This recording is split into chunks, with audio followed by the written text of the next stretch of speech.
Hi guys, and welcome to Boring History Story Relaxing. Tonight we step quietly into a frozen corner of the ancient world where the air itself seems to bite at your cheeks and the ground crunches beneath thick layers of snow. You stand at the edge of a Viking settlement somewhere along the rugged coasts of Scandinavia, sometime around the early medieval centuries. The sky is pale with the faint blue glow of winter morning, and the wind slides across the frozen earth with a sharp whisper that carries the scent of sea salt and wood smoke. You probably will not survive this, at least not comfortably. Life in the Viking world during winter is not the cozy candlelit image that modern movies sometimes like to show. The cold here is relentless. It creeps into your boots, it settles into your bones, and it greets you every single morning like an unwelcome but very familiar guest. So before you get comfortable, take a moment to like the video and subscribe, but only if you genuinely enjoy what I do here.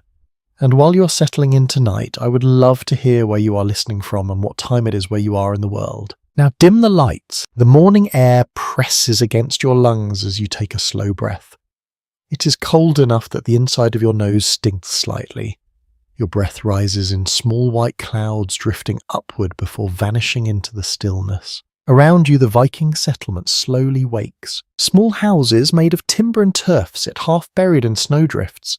The roofs are thick with frost. Smoke rises from low openings where fires burn inside. Somewhere nearby you hear the muffled bleat of a goat and the creaking groan of wood as a door opens. A figure steps outside, wrapped tightly in heavy wool. He pauses, glances at the pale sky, and then begins shoveling snow away from the doorway with slow, steady movements. Winter here lasts a very long time. A widely accepted historical understanding tells us that much of Scandinavia during the Viking Age experienced winters that stretched for months with limited daylight and temperatures that could drop far below freezing. In places like Norway, Sweden, and Denmark, people learned very quickly that surviving winter was not just about bravery. It was about preparation. You walk slowly along the edge of the settlement, boots crunching through the hard snow. The sound carries strangely in the cold air. Everything feels quiet and slightly muted, as if winter has wrapped the landscape in a thick blanket. Children appear near one of the houses, their cheeks red from the cold. One of them tosses a small clump of snow toward another, and laughter briefly breaks the stillness. It might look like play, but in a place like there, even childhood has lessons hidden inside it. From a very young age, Viking children spend large portions of their lives outdoors, even during the colder months, running through snow, helping gather wood. Tending animals and walking across frozen ground slowly conditions the body to tolerate cold that might shock someone from warmer climates. Your fingers curl slightly inside your gloves. Imagine growing up with this as normal. Not an occasional winter storm that shuts everything down for a day or two. Not a sudden cold snap that people complain about online. Instead, winter is simply part of life. It arrives every year and stays for a long time. The only option is to adapt. A curious little detail sometimes mentioned by archaeologists studying Viking settlements is that many houses were built partially dug into the ground.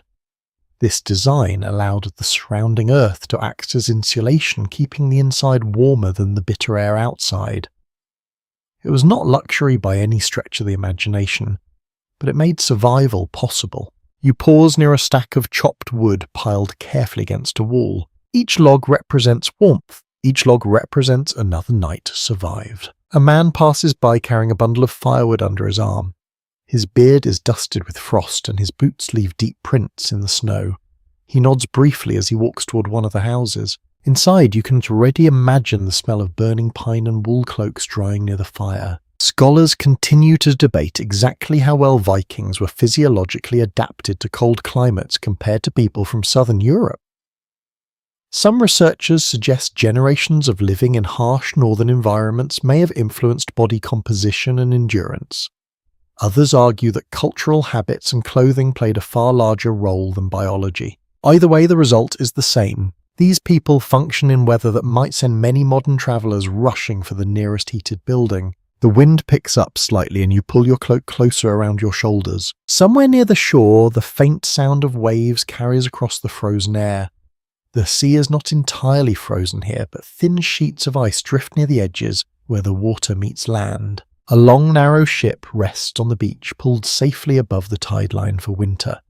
Frost coats the wooden planks, and the carved dragon head at the prow looks almost alive in the pale morning light. Even the ships must rest during the worst months. Yet the men who sail them are already awake, already moving, already preparing for another day in the cold. A small fire crackles outside one of the houses where someone has begun heating a pot. The smell of simmering broth drifts gently through the air. You step a little closer to the warmth. Your hands stretch toward the flames and the heat spreads slowly through your fingers. It is a simple feeling, comfort. But here in the Viking world, comfort is never taken for granted. Warmth is something you earn through preparation, through labour, through habits that have been practiced for generations. The warriors who will one day sail across oceans, raid distant shores and survive brutal campaigns in foreign lands begin their training in places exactly like this. Not in grand training fields, not under the guidance of professional instructors, but in the quiet routine of winter mornings, in villages where snow piles against the walls and the wind never quite stops blowing. The fire crackles again and sparks rise briefly into the cold air before fading away. You watch them drift upward and disappear. The village continues waking around you. Doors open, voices murmur. More smoke curls into the pale sky. And as the long winter morning slowly unfolds, you begin to realize something important. The Vikings did not simply endure the cold. They were shaped by it. From childhood onward, every frozen breath, every snow-covered walk, every night beside a smoky hearth slowly built the endurance that would later make Viking warriors famous for their resilience. But the story of how that conditioning truly begins does not start with warriors at all. It starts with children growing up in the snow. The fire behind you continues to crackle softly as the village settles fully into the rhythm of morning. A thin ribbon of smoke curls upward through the cold air, drifting lazily above the rooftops before dissolving into the pale sky. You step away from the warmth and follow a narrow path pressed into the snow by many passing boots. The ground beneath your feet is firm and frozen, packed hard after weeks of winter. Ahead of you, the children you noticed earlier are still outside. They do not seem particularly bothered by the cold. One boy kneels beside a low wooden fence, brushing snow away from a feeding trough, while a younger girl drags a small bundle of sticks across the yard. Their movements are slow but steady, the kind of rhythm that suggests they have done this many times before. Growing up here means learning early that winter is not an obstacle. It is simply another season that demands respect. A commonly accepted observation among historians studying early Scandinavian life is that Viking children began contributing to household tasks surprisingly young. By the time many were 6 or 7 years old, they were already helping gather fuel, carry water, tend animals, and assist with other daily chores. None of those tasks stop simply because snow covers the ground. You watch as one of the boys pauses, rubbing his hands together before continuing his work. His breath rises in short white puffs. A strand of hair escapes beneath the wool cap pulled down over his ears. The cold is real, but so is the quiet training that comes from living with it every day. The girl dragging the bundle of sticks eventually reaches the door of a nearby house.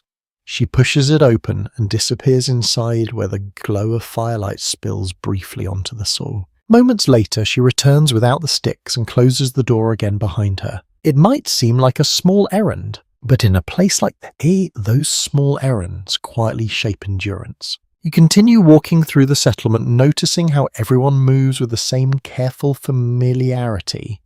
No one rushes, no one complains loudly about that weather. They simply adapt. A man kneels beside a wooden sled, adjusting the leather straps that hold it together. Nearby, a woman shakes snow from a wool cloak before hanging it across a wooden rail. Life goes on. The cold is simply part of that. Background.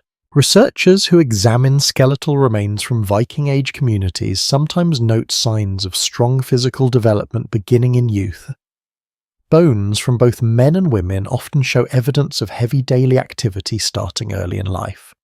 While this cannot tell us exactly how cold shaped their bodies, it does suggest that Viking children grew up performing physically demanding tasks. In other words, endurance started young. You glance toward the edge of the village where the forest stands dark and silent beneath its heavy coating of snow. Even their lessons are waiting. The forest is where firewood comes from, where hunting takes place, and where older children often accompany adults on longer trips once they are strong enough. Imagine walking through that frozen forest for hours, boots crunching across snow while cold air fills your lungs. For a Viking child, such journeys are not rare adventures. They are simply life. There is also a curious little detail that sometimes surprises people studying Viking daily routines.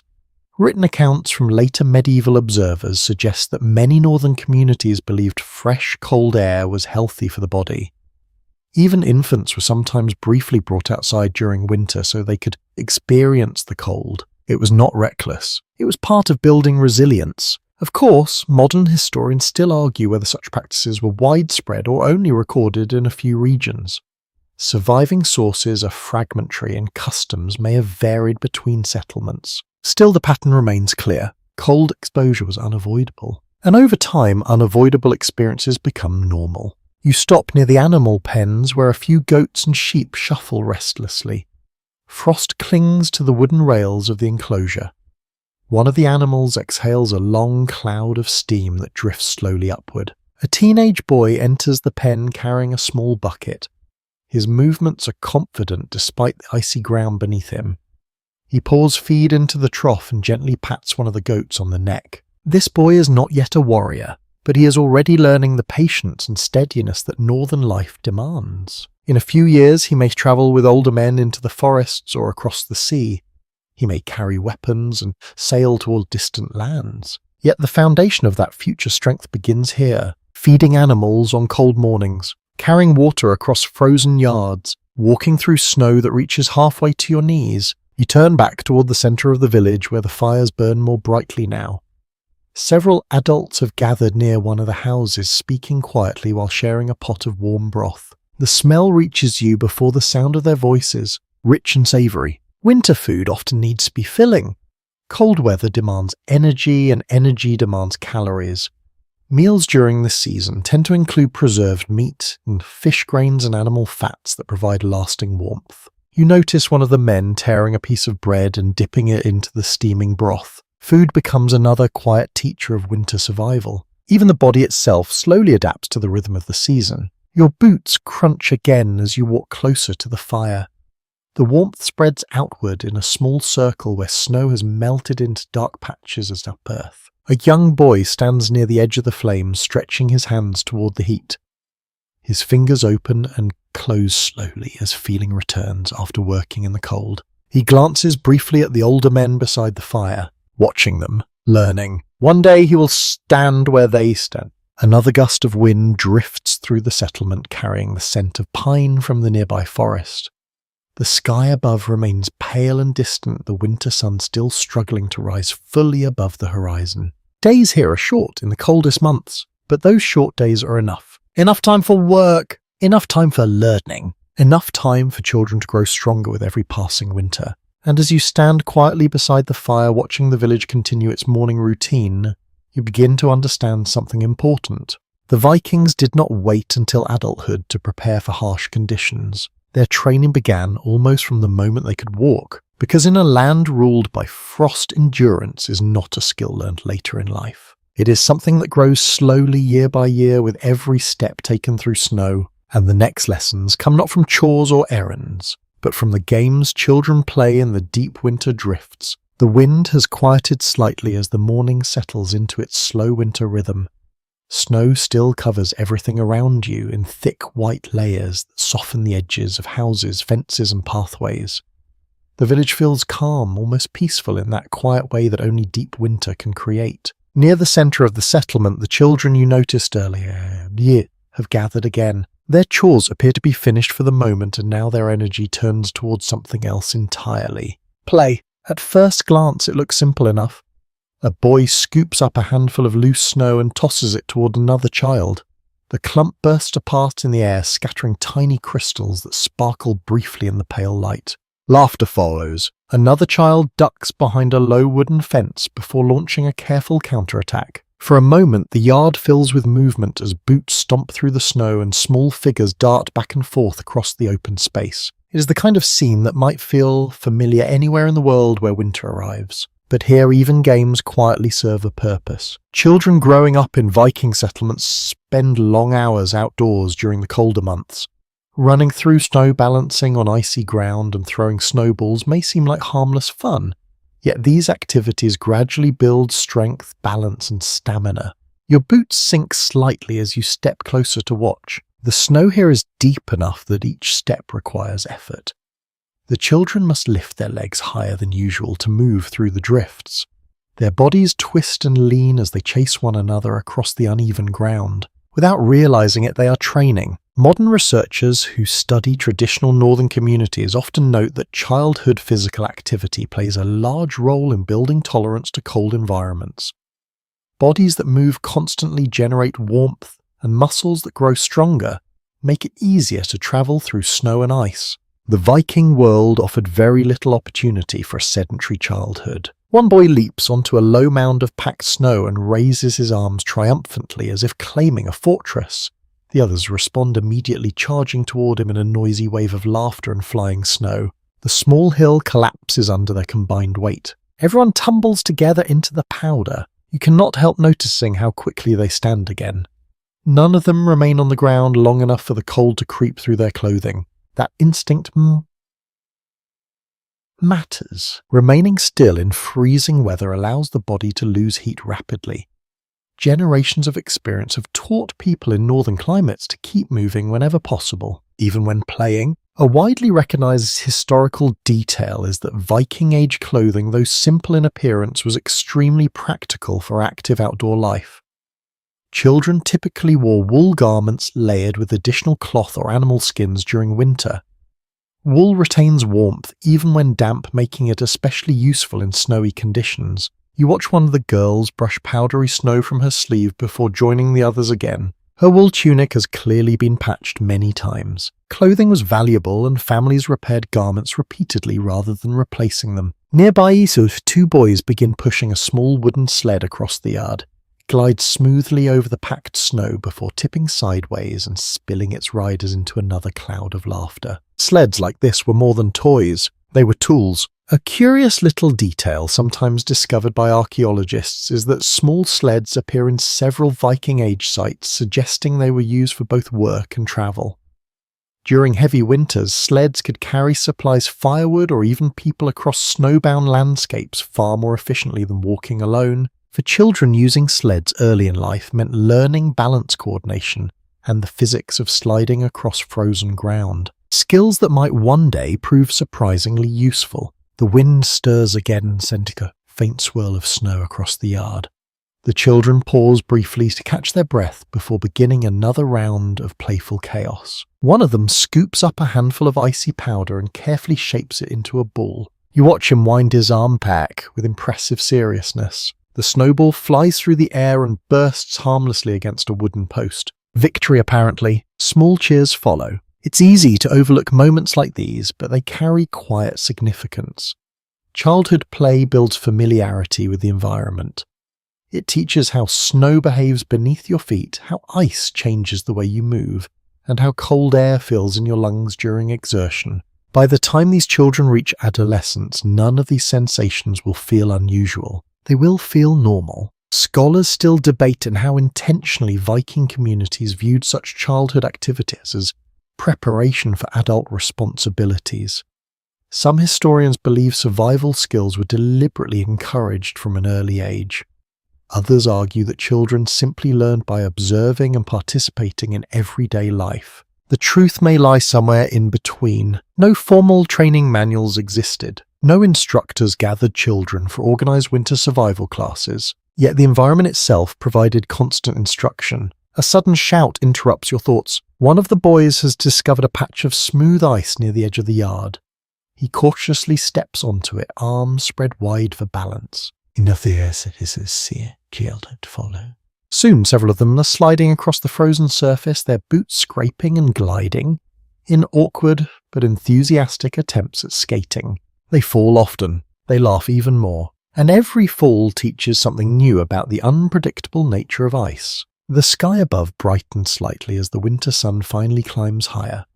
Its light is pale and distant, offering very little warmth but illuminating the frozen landscape with a quiet silver glow. From the doorway of one house, an older woman watches the children for a moment before returning inside. Perhaps she remembers similar winters from her own childhood. Perhaps she knows exactly what these games are quietly teaching. You step back towards the fire near the centre of the village where a few adults continue their morning conversation.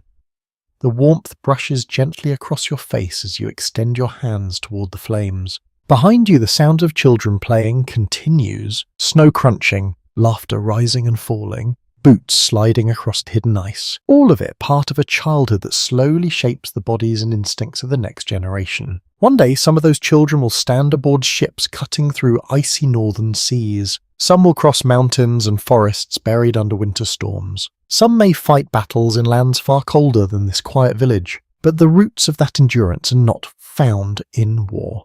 They begin here, in simple games played in deep snow. And before long, those games begin giving way to the first true lessons in surviving the cold. The laughter of the children fades gradually behind you as the morning moves forward.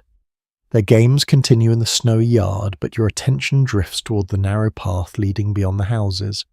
It winds slowly toward the forest at the edge of the settlement, where tall pines stand silent beneath heavy coats of snow. The cold feels sharper here, away from the fires and the warmth of busy homes. Your boots crunch against the frozen ground with each step. The sound echoes faintly between the trees, crisp and clean in the winter air.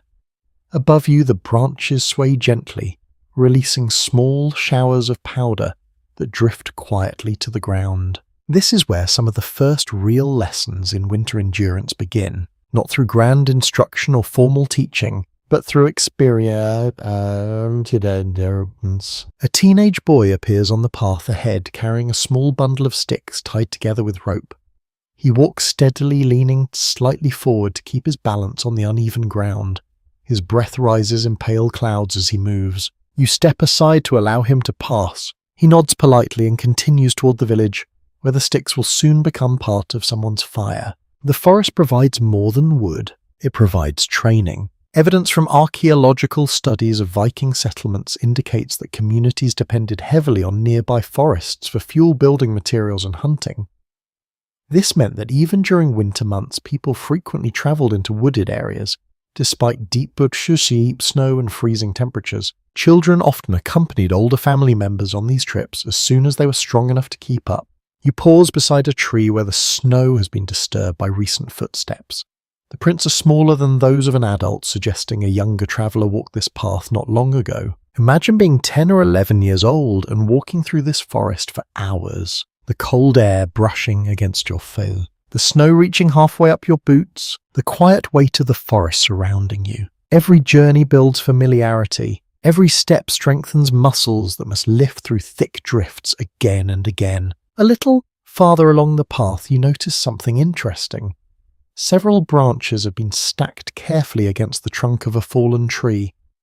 Someone clearly gathered them earlier, but has not yet returned to carry them home. Firewood collection often happens gradually, small bundles carried over multiple trips. It is steady work that teaches patience. One practical skill young Vikings quickly learn is how to recognize safe ground beneath the snow. Frozen roots, hidden stones, and thin ice can all cause sudden falls. Walking through winter landscapes requires attention and balance. You test the surface ahead of you with the tip of your boot before taking another step. Even a simple habit like this can prevent injury. A surprising detail occasionally mentioned in accounts of northern life is that many Scandinavian children became very skilled at identifying different snow textures. Powdery, snow-crusted, snow-wet snow and icy layers each behave differently beneath the foot. Understanding those differences could make travel far easier. You continue deeper into the forest where the sound of the village fades almost completely. Only the wind and the soft creak of tree branches remain. Somewhere in the distance a raven calls. The sound echoes through the trees, sharp and lonely. This environment demands awareness. You notice a narrow track pressed into the snow nearby. The marks are uneven and scattered. They belong to an animal rather than a person. Perhaps a fox passed through earlier in the morning. Young Vikings growing up near forests would often learn basic tracking skills while travelling with older hunters. Recognizing animal prints, broken branches and disturbed snow helped them understand the movement of wildlife during winter.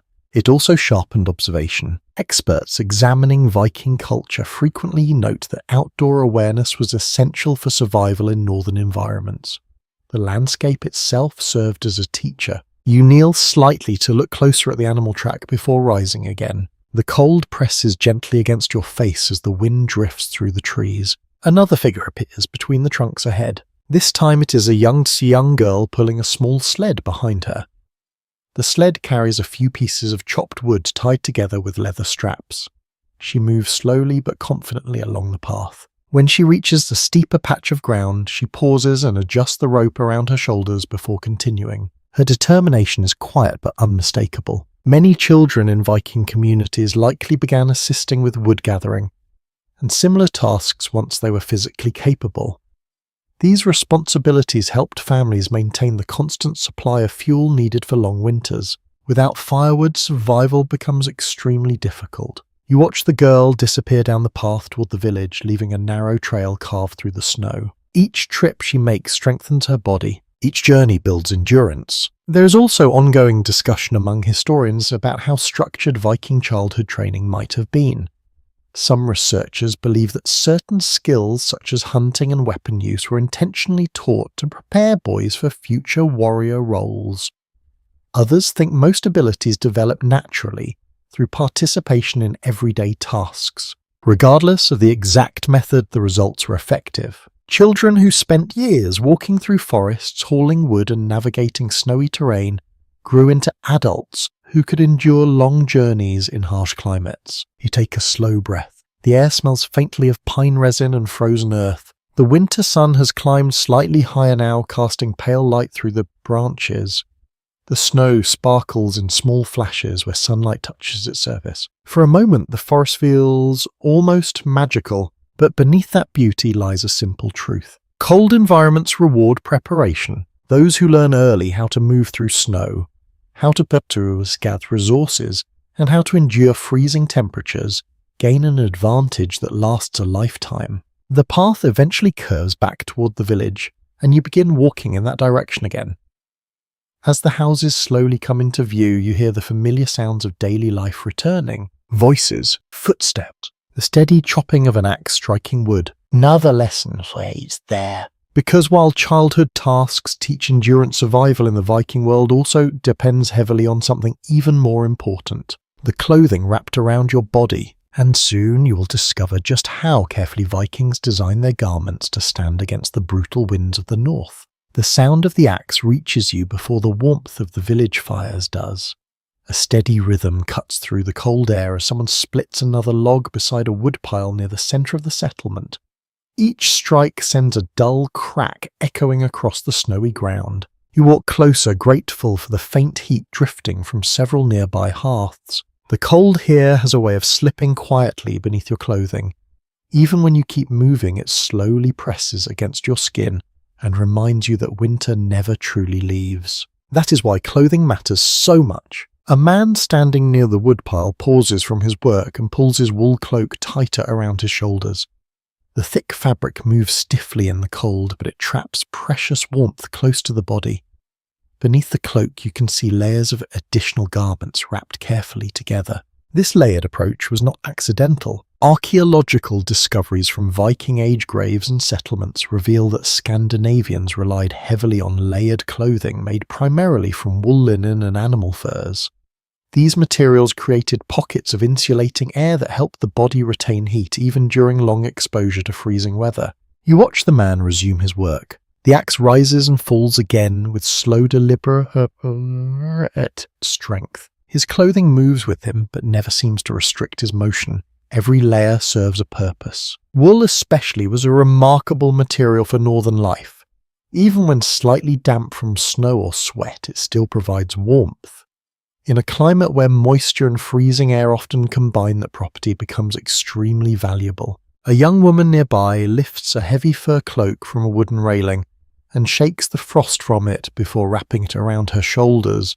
The fur lining faces inward toward her body while the outer layer blocks the wind. Fur garments like these often came from animals such as sheep, goats, foxes, or even reindeer, depending on what was available. You step closer to one of the fires and stretch your hands toward the flames. The warmth feels wonderful after the chill of the forest path. Your cloak traps the heat quickly, and you begin to understand how effective the Viking layering system could be. The secret lies in combining several thin or medium layers instead of relying on a single thick garment. Air becomes trapped between the fabrics, forming insulation that slows the loss of body heat. Modern winter clothing uses very similar principles. A curious little detail uncovered by a textile historian shows that Viking Age wool was often woven extremely tightly.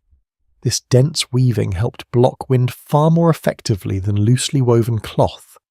Some fabrics were even treated or felted slightly to increase their resistance to cold air. You glance down at your own sleeves, imagining the effort required to produce such cloth. Spinning wool into thread, weaving it on looms, cutting garments, repairing worn sections. Each step demanded time and skill. Clothing was not disposable. It was valuable. Near the fire, an older man sits on a low stool, carefully repairing a tear in a tunic sleeve. His fingers move steadily despite the cold, guiding a bone needle through thick wool thread. Garments often lasted for many years, but they required constant maintenance. Patches were common. Stitches were reinforced repeatedly. Every repair extended the life of clothing that might one day mean the difference between comfort and suffering. You notice that many people wear long wool tunics reaching nearly to the knee. Beneath them, additional trousers or leggings provide extra protection. Around their necks and wrists, scarves and wrapped cloth help seal small openings where cold air might enter. Nothing is left exposed without reason. Specialists studying Viking textiles frequently point out that clothing design in Northern Europe evolved specifically to address harsh climates. Sleeves were often fitted tightly at the wrist to keep heat inside. Cloaks fastened at the shoulder with brooches allowed quick adjustments depending on activity levels. It was practical engineering disguised as everyday fashion. A boy runs past you carrying a stack of folded garments fresh from inside a nearby house. Steam still rises faintly from the cloth, suggesting they have been warmed near the hearth. He places the bundle beside the fire and begins handing them out to several adults preparing to head outdoors again. Warm clothing before work, a simple but important routine. Another interesting detail appears in a few historical descriptions of Scandinavian clothing habits. Some northern communities reportedly stuffed extra plant fibers or soft animal hair between layers of fabric to create additional insulation. Imagine building your own winter padding each morning before stepping into the snow. Of course, researchers continue to discuss how common such techniques actually were across Viking settlements. Surviving textiles are rare because organic materials decay quickly over centuries. Much of what we know comes from fragments preserved in graves or frozen soil. Still, the general picture is clear. Vikings dressed intelligently for their environment. You pull your cloak tighter and step away from the fire. A gust of wind sweeps across the open space between houses, carrying tiny crystals of snow that swirl briefly through the air. They brush against your face but cannot penetrate the thick layers covering your body. Your clothing becomes a shield, a moving sun is shelter. Across the yard, several men prepare to leave the village carrying tools and ropes. Their cloaks flap slightly in the wind as they walk toward the forest path you travelled earlier. None of them seem particularly worried about the temperature. Their garments protect them well enough. But clothing alone is never enough for full winter survival. Another challenge waits quietly beneath your feet, because even the warmest cloak cannot protect you from the relentless cold that rises from frozen ground. Feet suffer first in winter landscapes, and the Vikings developed their own clever solutions for that problem as well. The wind moves low across the ground as you leave the warmth of the fire once again. It slides quietly over the snow and curls around your boots, carrying a chill that seems to rise directly from the frozen earth beneath your feet. Almost immediately you notice something important. Cold travels upward. No matter how well your cloak protects your shoulders or how thick your tunic feels across your chest, the frozen ground beneath you constantly pulls all warmth away from your body through your feet. It's a slow and steady theft of heat, and the Vikings understood this very well. A man walking across the yard nearby pauses to stamp his boots lightly against a wooden step before entering one of the houses.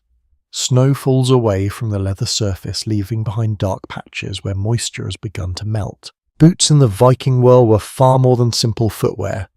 They were essential survival equipment during long winters. Archaeological findings from Viking Age settlements reveal that most people wore boots made from thick animal leather, often shaped carefully to fit the foot. These boots were usually ankle-high or slightly taller and secured with leather thongs that wrapped around the leg. The design may look simple to modern eyes, but it served its purpose well. Leather is flexible, durable, and when properly treated, it can resist moisture surprisingly effectively.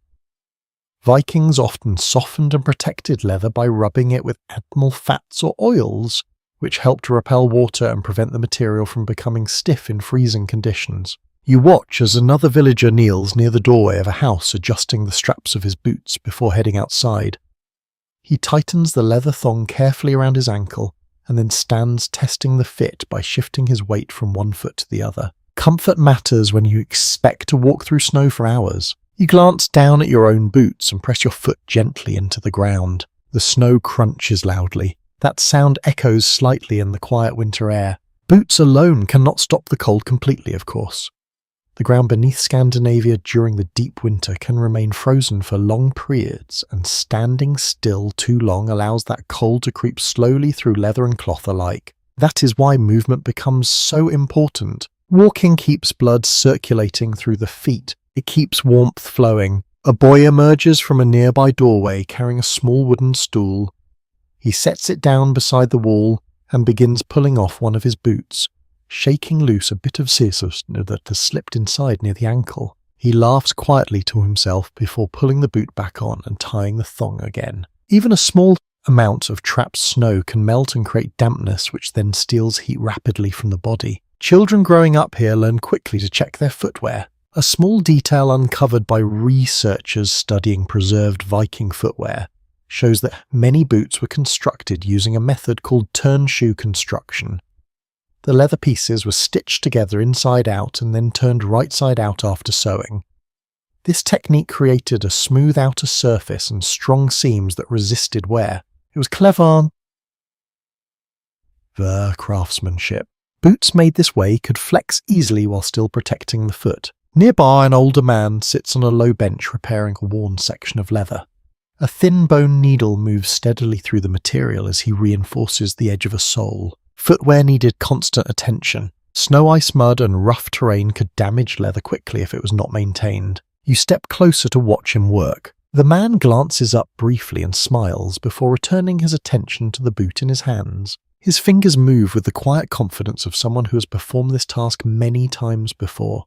A curious little habit mentioned in a few historical accounts describes people placing extra insulating material inside their boots during particularly harsh winters.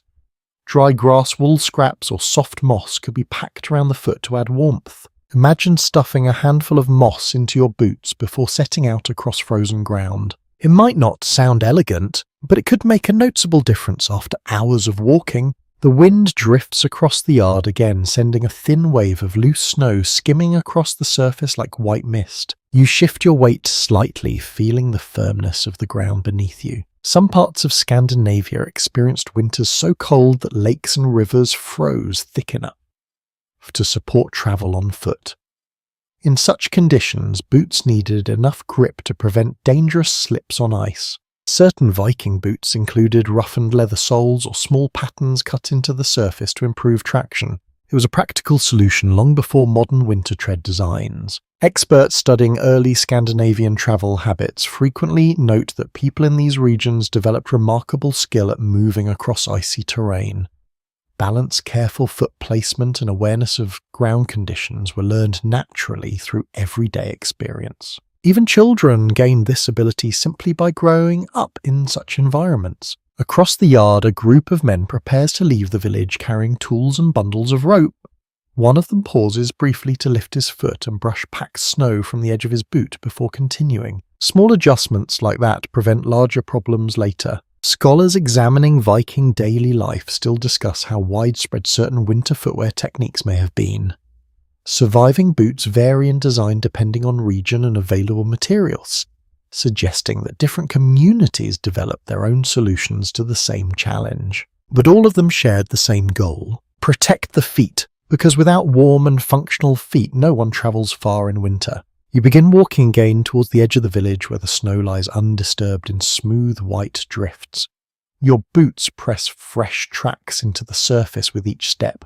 The cold remains present, but it feels manageable. Layered clothing protects your body. Strong boots protect your feet. These simple tools allow people here to continue their lives despite the harsh climate. Yet clothing and footwear alone cannot fuel the body for long days in freezing weather. Another important element waits quietly inside the houses where the fires burn steadily: food. And the Viking winter diet contains something particularly useful for surviving brutal cold: fat.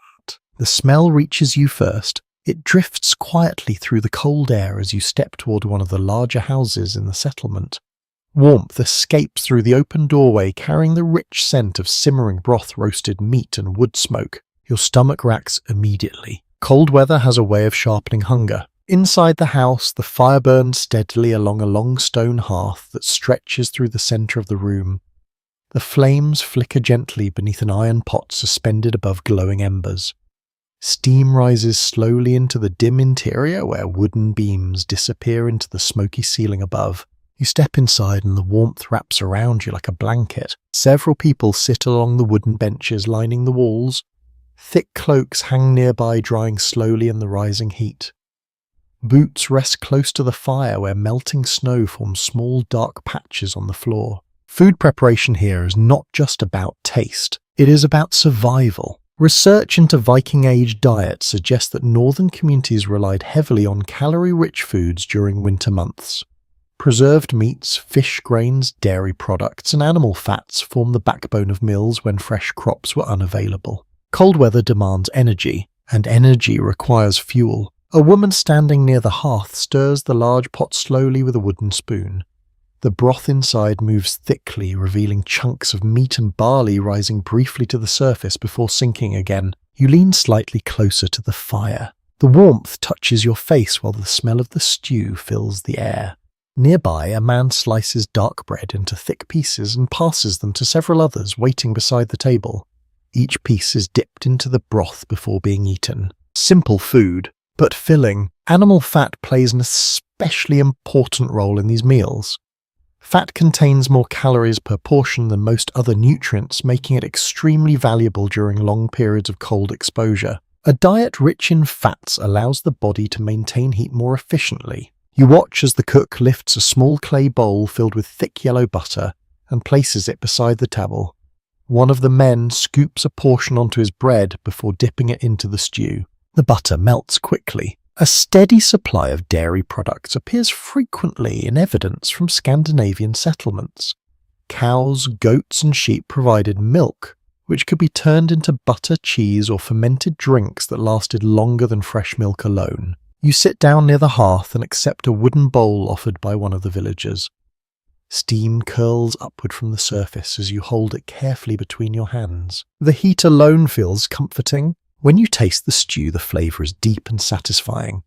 Salted meat blends with barley and herbs, creating something both simple and nourishing. Meals like this sustain people through long hours outdoors. A small but intriguing detail discovered by food historians reveals that Vikings sometimes added bone marrow to soups and stews.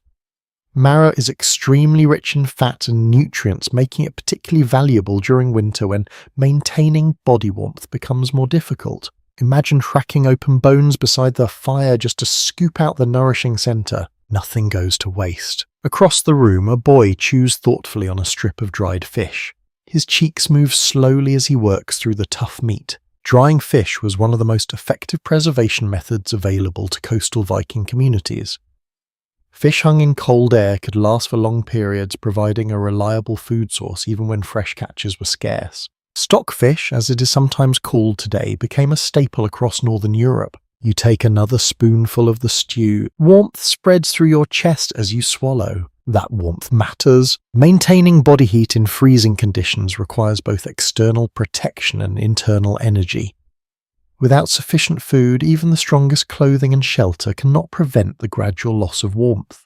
The Vikings understood this well. In fact, many historical studies of northern survival cultures highlight the importance of regular hot meals during winter.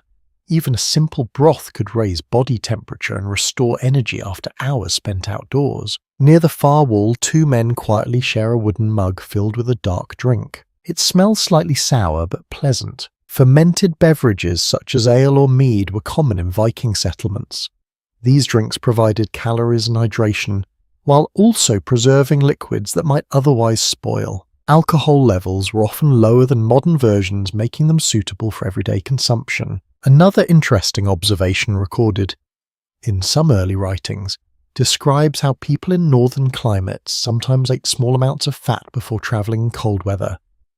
This quick burst of energy helped the body produce heat more efficiently during physical activity. Imagine preparing for a winter journey by eating a spoonful of butter. It might not sound appealing to modern tastes, but in the Viking world it made practical sense. You finish the last of the stew and return the bowl to the table. The warmth of inside the house feels wonderful after the frozen air outside. Several villagers stand and begin gathering their cloaks again.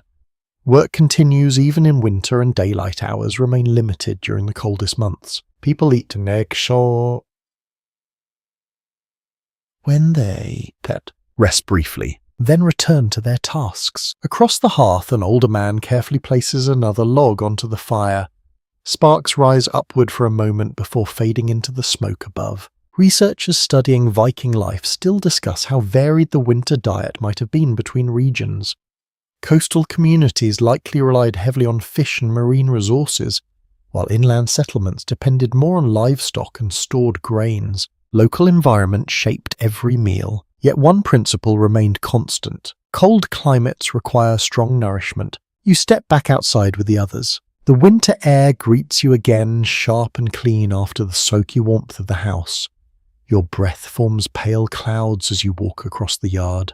But something feels different now. Your body carries new warmth. Energy flows through your muscles. Food has done its quiet work, because surviving brutal winters does not depend on clothing alone. It depends on the strength of the body itself, and the Vikings trained that strength every single day through labour that would challenge even the toughest modern athlete. When you step back into the open air, the cold greets you like an old companion that never quite leaves.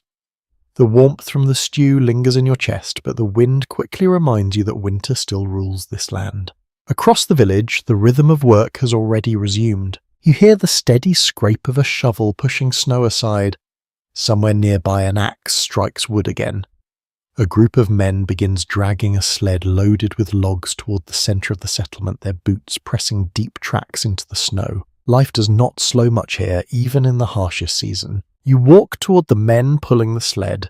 Thick ropes stretch across their shoulders as they lean forward together, each step deliberate and powerful. The sled slides slowly over the packed snow, the weight of the logs groaning softly against the wooden runners. It takes effort, real effort. Research into Viking-age communities consistently shows that daily life required enormous physical labour. Farming, fishing, woodcutting, hauling supplies, rowing ships and constructing buildings all demanded strong bodies and steady endurance. Winter did not eliminate these tasks. In many cases, it made them harder. The men pulling the sled pause briefly to catch their breath. Steam rises from their clothing where warmth from their bodies meets the freezing air. One of them laughs quietly before adjusting the rope across his shoulder. Then they begin again. This kind of labour becomes its own form of training. You follow beside them as they drag the sled closer to the woodpile near the central fire. The snow crunches loudly beneath their boots, and each pull requires coordinated effort. Arms strain, legs push forward through resistance. Lungs fill with sharp, cold air. It's difficult work, but it strengthens the body in ways that few exercises could match. Excavations across Scandinavia have revealed skeletons from the Viking Age that often show signs of powerful muscle development.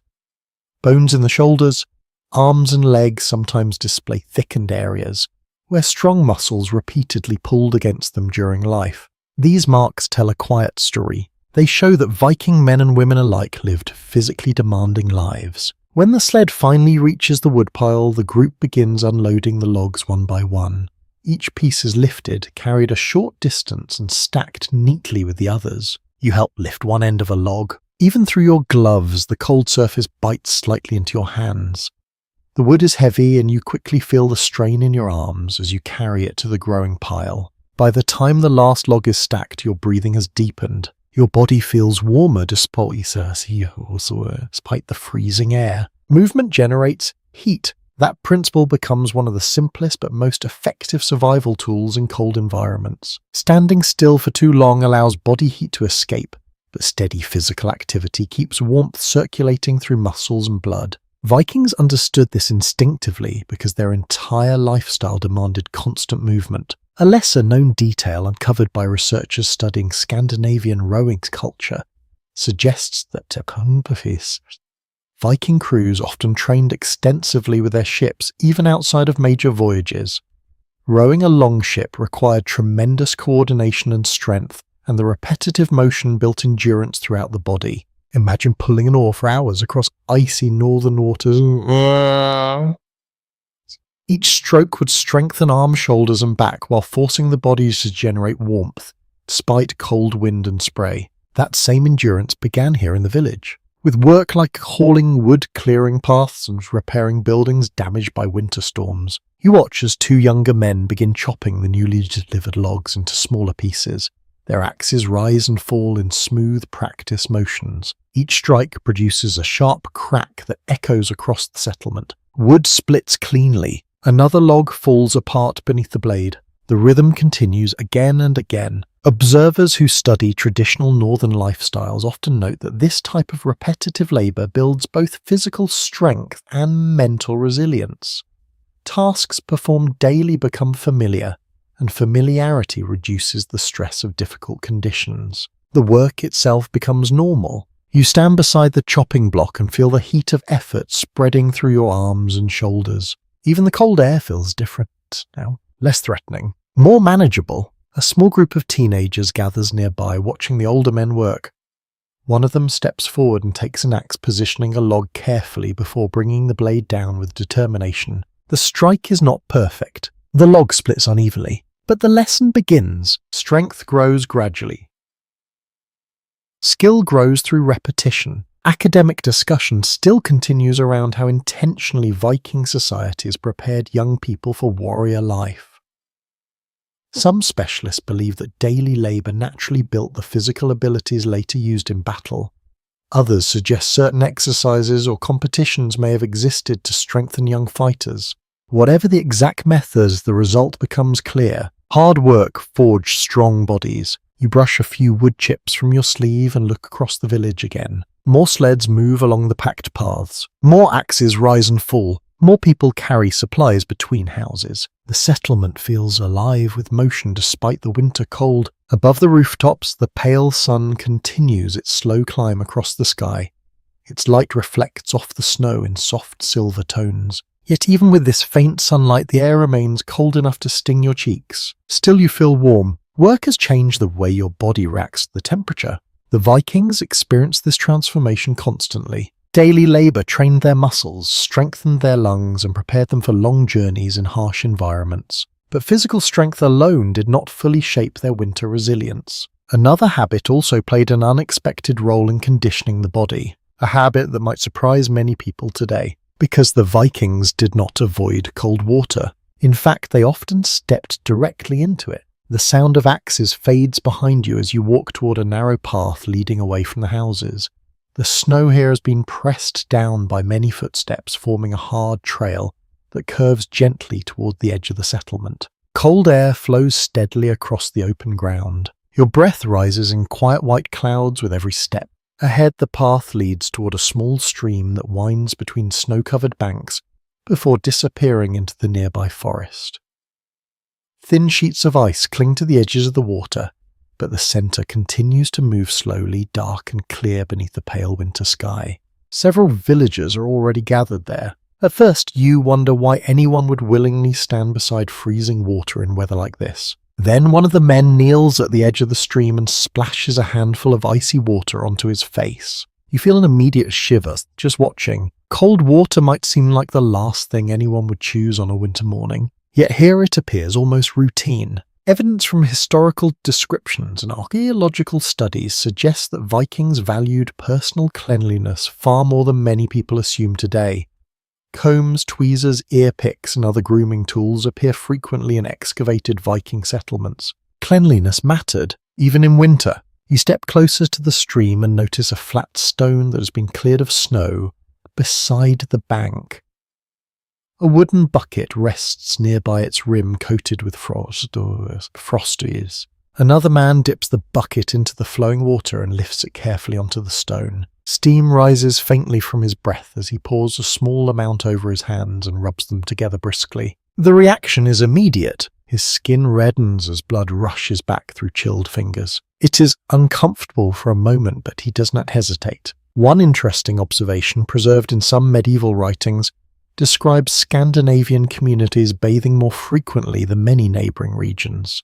Some accounts even claim that Vikings washed regularly once a week, a habit that surprised people in parts of Europe where bathing was less common. Whether every settlement followed this routine exactly is still uncertain, but the evidence strongly suggests that grooming and washing were normal parts of Viking life. You kneel near the water and dip your fingers briefly into the stream. The cold is shocking. It shoots through your skin instantly, sending a sharp sensation up your arm. You pull your hand back quickly, shaking droplets from your fingers. The villagers nearby seem far less bothered. For them, this experience is familiar. Regular exposure to cold water may have gradually helped people in northern climates develop a certain tolerance to temperature shocks. When the body encounters cold water, blood vessels constrict rapidly and then expand again as warmth returns. Over time, repeated exposure can make that process less startling. Some specialists studying traditional northern lifestyles suggest that habits like washing in cold streams may have contributed in small ways to overall resilience in harsh climates. Of course, the exact extent of this effect remains uncertain. Researchers continue to discuss how much cold water exposure truly influenced physical conditioning in Viking communities. Still, the behaviour itself tells us something important. These people did not hide from the cold. They faced it regularly. A woman kneeling beside the stream fills a small wooden bowl and carefully pours water over a comb before running it through her hair. The teeth of the comb glide slowly through thick strands as she works patiently. Her breath drifts across the surface of the stream like faint mist. Another villager washes his beard, splashing water across the frost-coated hair before wiping it dry with a piece of cloth. A curious detail uncovered during archaeological excavations is that Viking combs were often crafted from bone or antler and decorated with intricate carvings. These grooming tools were surprisingly common and sometimes buried with their owners, suggesting they were valued personal items. Clean hair and well-kept beards were likely signs of pride and identity. You glance again at the flowing water. Even now, small fragments of ice drift slowly along the edges of the stream. Standing here for long would become dangerous if someone remained wet too long. But the villagers seem careful. They wash quickly, dry quickly, then return to their tasks. Practical habits shape the routine. Experts studying Viking social customs have also noted that communal bathhouses existed in some Scandinavian regions during later centuries. While direct evidence from the early Viking Age remains limited, these later traditions may reflect earlier bathing practices that gradually evolved over time. The idea of stepping into warm water after days of winter labour must have been appealing. For now, though, the cold stream provides what is necessary. You stand and brush snow from your knees. The air feels slightly sharper here beside the water, but the sunlight has grown stronger as the day moves forward. Pale light glitters across the frozen banks, creating small flashes that dance across the snow. Behind you, the sounds of the village continue. Voices, wood splitting, boots pressing through the snow. Life moves steady. More steadily onward. A man lifts the wooden bucket again and empties the last of the water onto the ground before carrying it back towards the houses. The washing is finished. You take one final look at the stream before following the path back toward the settlement. Your fingers still remember the shock of the icy water, but your body feels strangely awake, alert. Perhaps that is part of the reason such habits endured. Cold water reminds the body that it's alive, and in a land where winter dominates much of the year, that awareness becomes valuable. Yet even the strongest bodies need rest eventually. As evening approaches and the pale winter sun begins to fade once more, the villagers will return to the one place that truly protects them from the relentless cold outside. The Longhouse. The path back to the village leads you toward the largest structure in the settlement. From a distance, it looks like a low hill of earth and timber rising from the snow, its roof heavy with frost and pale winter light. This is the Longhouse, the place where the people of the settlement gather, eat, repair tools, tell stories, and most importantly, escape the cold. You approach the entrance and push open the thick wooden door. Immediately, the biting winter air fades behind you. Warmth greets you. Not the sharp burst of heat from a small outdoor fire, but a deep, steady warmth that fills the room slowly from floor to roof beams. Inside the Longhouse stretches farther than you first expected. Thick wooden pillars support the roof, their surfaces darkened by years of smoke from the central hearth. Benches line both walls where people sit working, eating or resting after long hours outside. The smell of burning wood mixes with wool leather and faint traces of cooked food. It feels alive. Excavations across Scandinavia reveal that longhouses were the central structures of Viking Age settlements. These buildings often served as both homes and communal gathering spaces. Some stretched more than 20 meters in length, large enough to house families, workers, and sometimes livestock during harsh weather. You walk slowly along the packed earth floor. In the center of the room, a long hearth burns steadily. Flames dance above a row of glowing logs while smoke drifts upward towards small vents in the roof. The design is simple but effective. Heat rises from the fire and spreads outward through the long building. Even people sitting far from the flames feel its warmth. A man kneels beside the hearth adjusting a log with a wooden poker. Sparks lift into the air before fading among the dark beams above. Maintaining the fire is one of the most important tasks inside the Longhouse. Without it, the cold would quickly reclaim the space. You notice how the walls are thick, built from timber and packed earth. Some sections appear reinforced with turf blocks cut from the surrounding fields. These layers trap heat inside while shielding the interior from strong winter winds. Builders in Northern Europe developed these methods over generations. Research into Viking architecture suggests that partially earth-covered walls helped stabilize indoor temperatures during extreme seasons. The soil acted as natural insulation, preventing rapid heat loss during cold nights. You pause near one of the benches where a group of villagers works quietly. One woman spins wool thread using a small spindle that twirls steadily between her fingers. Another person repairs a leather strap while a young boy carefully sharpens a knife against a smooth stone. The Longhouse functions as a workshop as well as a shelter. Work continues even after darkness falls outside. A curious detail uncovered by archaeologists studying Viking homes shows that some longhouses included raised sleeping platforms along the walls. These wooden platforms allowed people to rest slightly above the cold floor, while sharing the warmth rising from the central fire. Imagine sleeping beside dozens of others while the hearth glows through the night. Not private, but practical. You sit briefly on one of the benches and stretch your hands toward the fire. The warmth reaches deep into your fingers. After hours outside in winter air, this feeling becomes almost luxurious. Across the room, two men quietly discuss something while examining a piece of carved wood. Their voices remain low, blending into the gentle crackle of the flames. Life inside the Longhouse moves calmly. Even the sound seems softened by the thick walls. You notice several cloaks hanging from wooden pegs along the side of the building. Melted snow drips slowly from their edges onto the packed earth below. Drying clothing here is essential. Wet fabric steals heat quickly from the body, especially during winter. One intriguing observation recorded in some medieval descriptions notes that Scandinavian households often kept fires burning almost continuously during the coldest months. Allowing the hearth to go out could make restarting warmth inside the building much more difficult. Keeping the fire alive became a daily responsibility shared among the household. You watch as a teenager adds another small log to the flames. He adjusts it carefully so that it catches fire slowly rather than producing heavy smoke. The skill looks simple, but it requires practice. Too much wood at once can smother the flames. Too little allows the fire to fade. Balance matters. Experts studying Viking domestic life sometimes discuss how communal living inside longhouses may have helped people survive extreme winter conditions.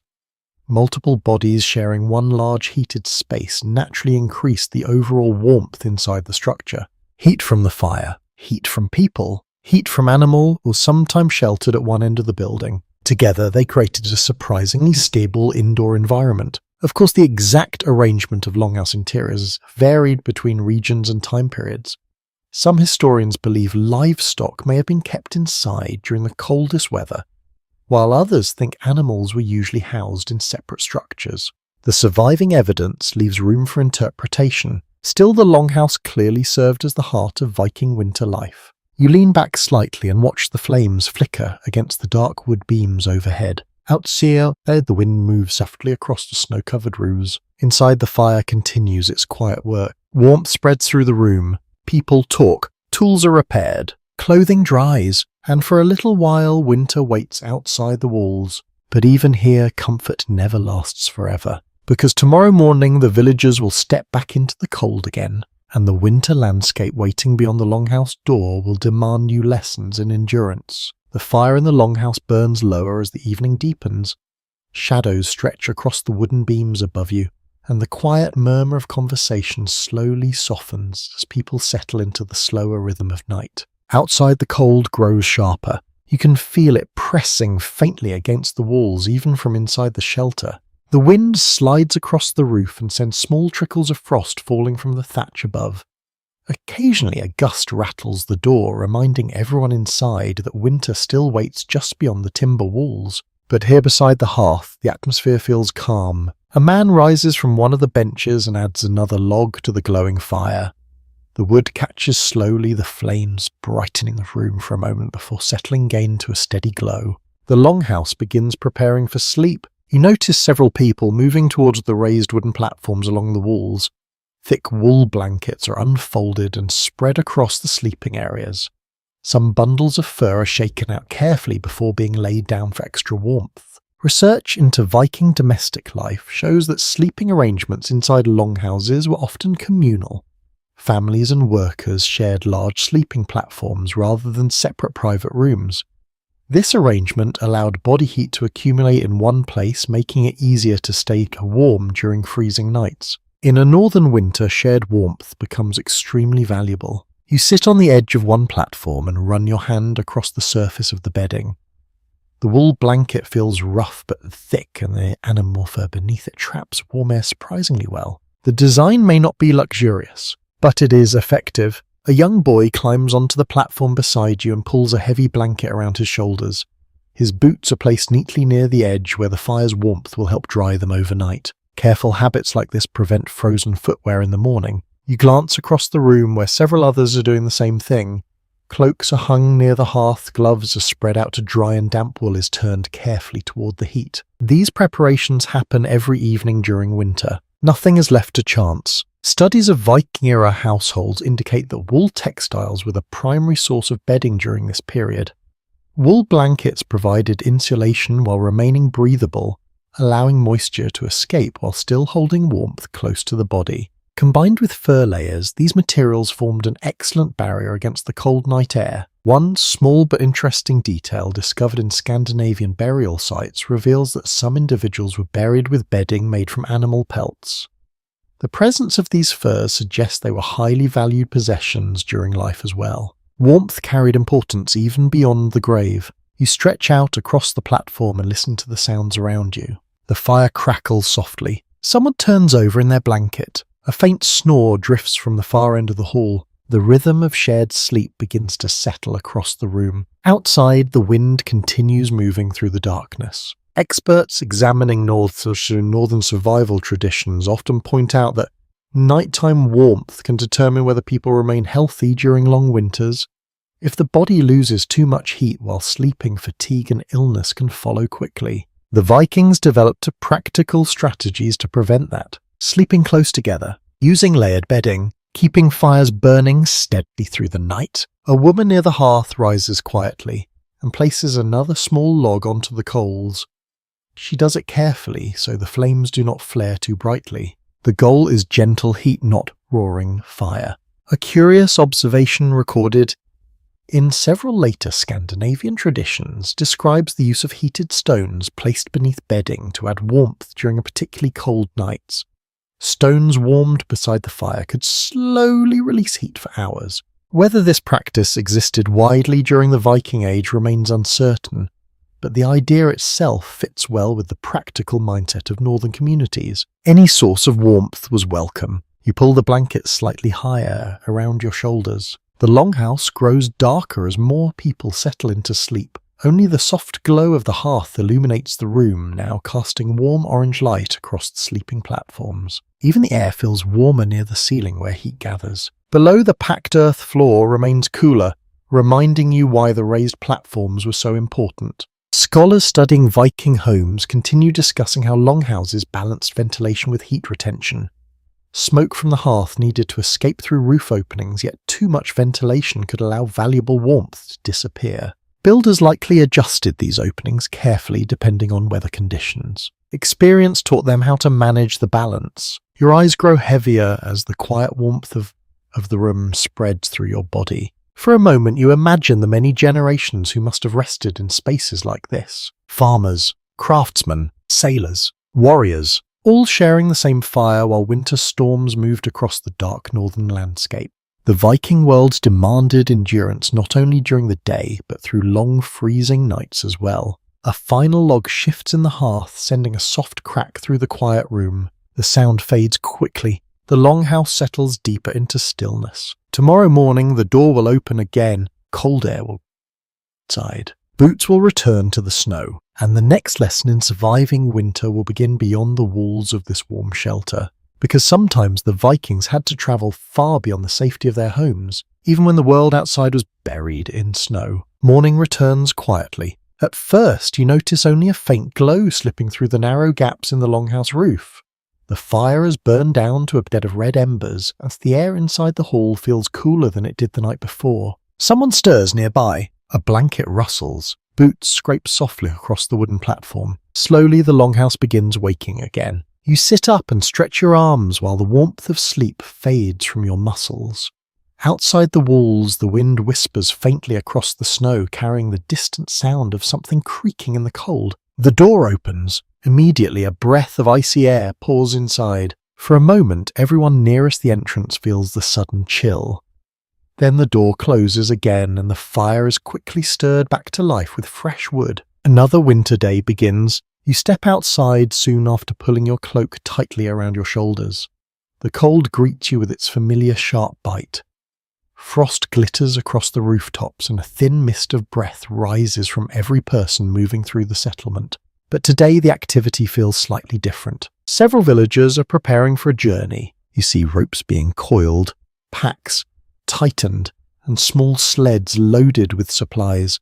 Thick cloaks are wrapped securely around shoulders while leather straps are checked carefully around boots. Travel in winter requires preparation. Studies of early Scandinavian communities indicate that people continued moving between settlements even during the colder months. Trade communication and resource gathering did not completely stop simply because snow covered the landscape. Instead, travellers adapted. You walk toward a small group gathered nearest the path leading out of the village.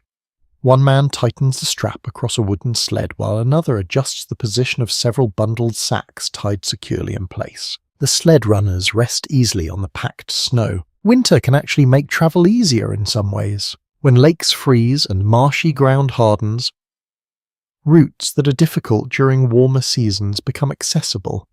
Frozen rivers can serve as smooth natural roads stretching across long distances. You watch as one of the men lifts a wooden pole and places it across his shoulders.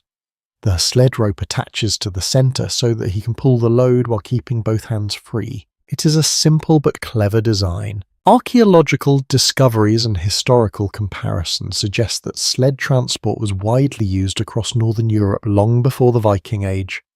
The combination of snow and smooth runners allowed heavy loads to move with far less effort than dragging them across bare ground. The travellers test the sled briefly, pulling it forward a few steps. The runners glide smoothly over the snow. A young boy stands nearby, watching closely. His eyes follow every movement as the men prepare their gear. One interesting observation recorded by historians studying Norse travel culture is that children often accompanied adults on shorter journeys as part of learning necessary survival skills. Exposure to real conditions helped young people develop confidence in navigating winter landscapes. Training happened naturally, not in lessons, but through experience. You notice one of the men kneeling beside a small map carved onto a flat wooden board. With a gloved finger, he traces a path that follows the edge of a frozen river. The route appears familiar to the others. Travellers in the Viking world relied heavily on memory landmarks and shared knowledge, rather than written directions. Mountains, forests, rivers, and coastal features served as guides across large distances. Snow could hide many of these features, but experienced travellers learned to recognise subtle clues in the landscape. The angle of hills, the direction of prevailing winds, even the way snow gathers around certain trees. Experts who study early Nordic navigation often point out that people living in these regions developed a deep awareness of their surroundings. Such awareness became essential when travelling through forests and frozen valleys where roads did not exist. You follow the group as they begin moving toward the edge of the settlement. The sled slides quietly behind them, leaving two thin tracks across the snow. Each step presses fresh footprints into the frozen surface. The cold air fills your lungs as you walk beside them. Breathing feels sharp out here, but movement keeps your body warm. A surprising detail occasionally mentioned in northern travel traditions involves the use of animal skins placed across sled loads to protect supplies from blowing snow. These coverings also helped keep food from freezing too solidly during long journeys. Even small adjustments could make a difference after many hours outdoors. The path leading away from the village curves gently between tall pine trees. Snow rests heavily on the branches above, and the forest ahead looks both quiet and endless. You pause at the edge of the settlement and watch the travellers continue forward. Their figures move steadily through the white landscape. Experts continue discussing how frequently Vikings travelled during the deepest winter months. Some scholars believe long-distance journeys became less common during the severe weather, while others argue that winter travel remained important for certain routes and activities. The truth likely varied depending on region and necessity. What remains clear is that these people did not remain trapped indoors simply because snow covered the ground. They moved when they needed to, and each journey strengthened their ability to endure the cold. The sled glides smoothly behind the group as they disappear deeper into the forest. Their tracks stretch across the snow like narrow lines pointing toward the distant hills. You take one last look before turning back toward the village, because winter travel requires more than strength and preparation. Sometimes it requires tools designed specifically for moving across deep snow, tools that would eventually become famous across the northern world. Skis. The forest path stretches quietly ahead of you, its surface marked by the narrow sled tracks left by the travellers who departed earlier. Snow still rests heavily on the branches above, and the pale winter sun glimmers through the trees like a distant lantern. As you walk farther from the village, the silence deepens. Only the soft crunch of your boots breaks the still knees. The path eventually widens into a clearing where the snow lies smoother and less disturbed. Here the wind has swept the surface into gentle ripples that sparkle faintly in the light. And here you notice something interesting. Two long wooden objects rest against a tree trunk nearby. They are narrow, smooth, and slightly curved at the front. Skis. At first glance they resemble long wooden planks, but a closer look reveals careful craftsmanship. The wood has been shaped to taper gently at both ends, and leather bindings are attached near the centre, where a traveller's foot would rest. You lift one of them. It feels surprisingly light. Evidence recovered from archaeological sites across Scandinavia shows that skis have been used in northern regions for thousands of years. Long before the Viking Age began, people living in snowy environments developed wooden skis as a way to travel efficiently across deep winter landscapes. By the time Viking communities flourished, skiing had already become a familiar skill in many northern areas. You place the ski back against the tree and imagine how it would feel beneath your feet. Walking through deep snow requires enormous effort. Each step sinks into the soft surface, forcing your legs to lift and push again and again, but skis change that entirely. They distribute body weight across a larger surface area, allowing a traveller to glide across the snow instead of sinking into it. It's a simple but powerful advantage. A pair of footprints approaches the clearing from the opposite direction. Soon a man appears between the trees carrying a long wooden pole. A pair of skis is already strapped to his boots. His movement looks almost effortless. He pushes the pole into the snow, glides forward smoothly, then repeats the motion again. Each stride carries him several meters across the clearing. The skis slide quietly across the surface. Watching him move feels almost graceful. Historical studies of Scandinavian winter travel often highlight skiing as one of the most efficient methods for navigating snowy terrain. Hunters, messengers, and travellers could cover long distances far more quickly on skis than on foot. The skill required balance, coordination, and practice. Children growing up in northern settlements often learned it early. The skier glides past you with a brief nod before continuing toward the distant hills. Within moments, his figure becomes smaller between the trees. A small but fascinating discovery from ancient rock carvings in northern Scandinavia reveals that skiing scenes were depicted thousands of years before the Viking Age. These carvings show human figures moving across snow on long skis while holding poles. The images suggest that skiing traditions may have existed for many generations before written history. You walk farther into the clearing, studying the smooth tracks left behind by the skier. Two long lines stretch across the snow like quiet ribbons. They lead toward the forest edge where the land slopes gently upward. Another set of skis rests near a wooden sled half buried in snow. These appear slightly different in shape, with one ski wider than the other. Such variations have puzzled historians for many years. Researchers continue to examine why some early skis were designed in mismatched pairs.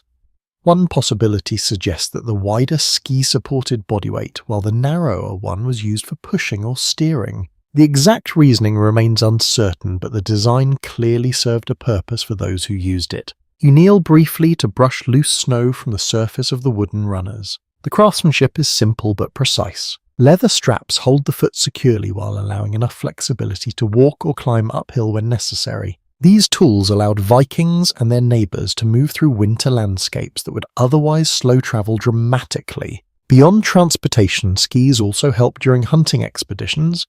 Hunters could pursue animals across snowy terrain without exhausting themselves too quickly. Some accounts even describe competition or races among skilled skiers in northern communities. Imagine gliding across wide snowy valleys while the wind whistles past your cloak. The sensation must have felt both thrilling and practical. Scholars studying Viking mobility still explore how widespread skiing was across different regions of Scandinavia. In mountainous and northern territories, it likely played a major role in daily travel, while coastal areas with milder winters may have relied on it less frequently. Local geography shaped these choices, but wherever deep snow covered the land, skis offered a powerful advantage. You stand again and look across the clearing. The pale sunlight glitters across the snow, illuminating the skier's fading tracks. For a moment, the landscape feels vast and quiet. Travellers who mastered skis could move quickly through environments that slowed everyone else. Speed, balance, endurance, all of these qualities strengthened a warrior's ability to survive harsh winters. And those skills did not remain limited to peaceful travel, because when necessary, Vikings could also hunt across this frozen wilderness, a task that demanded patience, awareness, and an intimate understanding of the winter world surrounding them. The clearing slowly fades behind you as the forest closes in once again. Tall pine trees rise on both sides of the narrow trail, their branches bending beneath the quiet weight of snow. The air feels still here, almost muffled, as if the entire forest has settled into a long winter breath. You move carefully through the trees. Every step sends a crisp crunch across the frozen ground. Not far ahead, you notice fresh tracks pressed into the snow. They form a delicate pattern of narrow prints moving between the trunks, sometimes disappearing beneath low branches before reappearing again farther along the path. Animal tracks. You kneel beside them for a closer look. Two slender marks sit side by side with small claw points visible at the front. The spacing suggests a light animal moving quickly across the surface. Perhaps a fox. The forest holds many quiet inhabitants during winter, and learning to recognize their signs becomes an important skill for anyone who hunts. Written descriptions from later Scandinavian sources explain that hunting remained a significant activity throughout the Viking era. Wild animals such as deer, elk, boar, and smaller creatures like foxes or hares provided valuable meat, fur, and bone for tools. Winter hunting required patience. Animals moved differently in deep snow, and hunters needed to understand those patterns. You rise and continue along the track. Soon you spot another figure ahead, partially hidden behind a cluster of trees. A man stands quietly with a bough resting across his arm. His body remains almost completely still as he watches the open space ahead. You slow your steps. He has already seen you but does not speak. Silence matters during a hunt. The hunter lifts his hand slightly, pointing toward a small opening between the trees.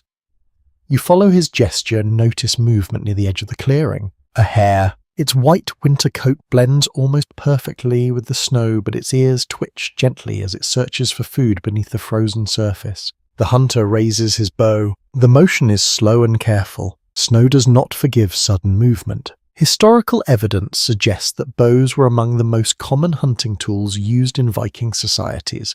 Simple wooden bows paired with iron-tipped arrows allowed hunters to strike quietly from a distance. The hunter draws the bowstring back. The arrow lifts. Then the string releases with a soft snap. The arrow disappears across the clearing. The hare leaps forward and vanishes into the brush before you can see where the arrow landed. The hunter lowers his bow and exhales slowly. Not every attempt succeeds, but even a missed shot teaches something about timing and patience. One small but fascinating observation recorded in medieval Nordic stories describes hunters sometimes following animal tracks across many kilometers of snowy terrain.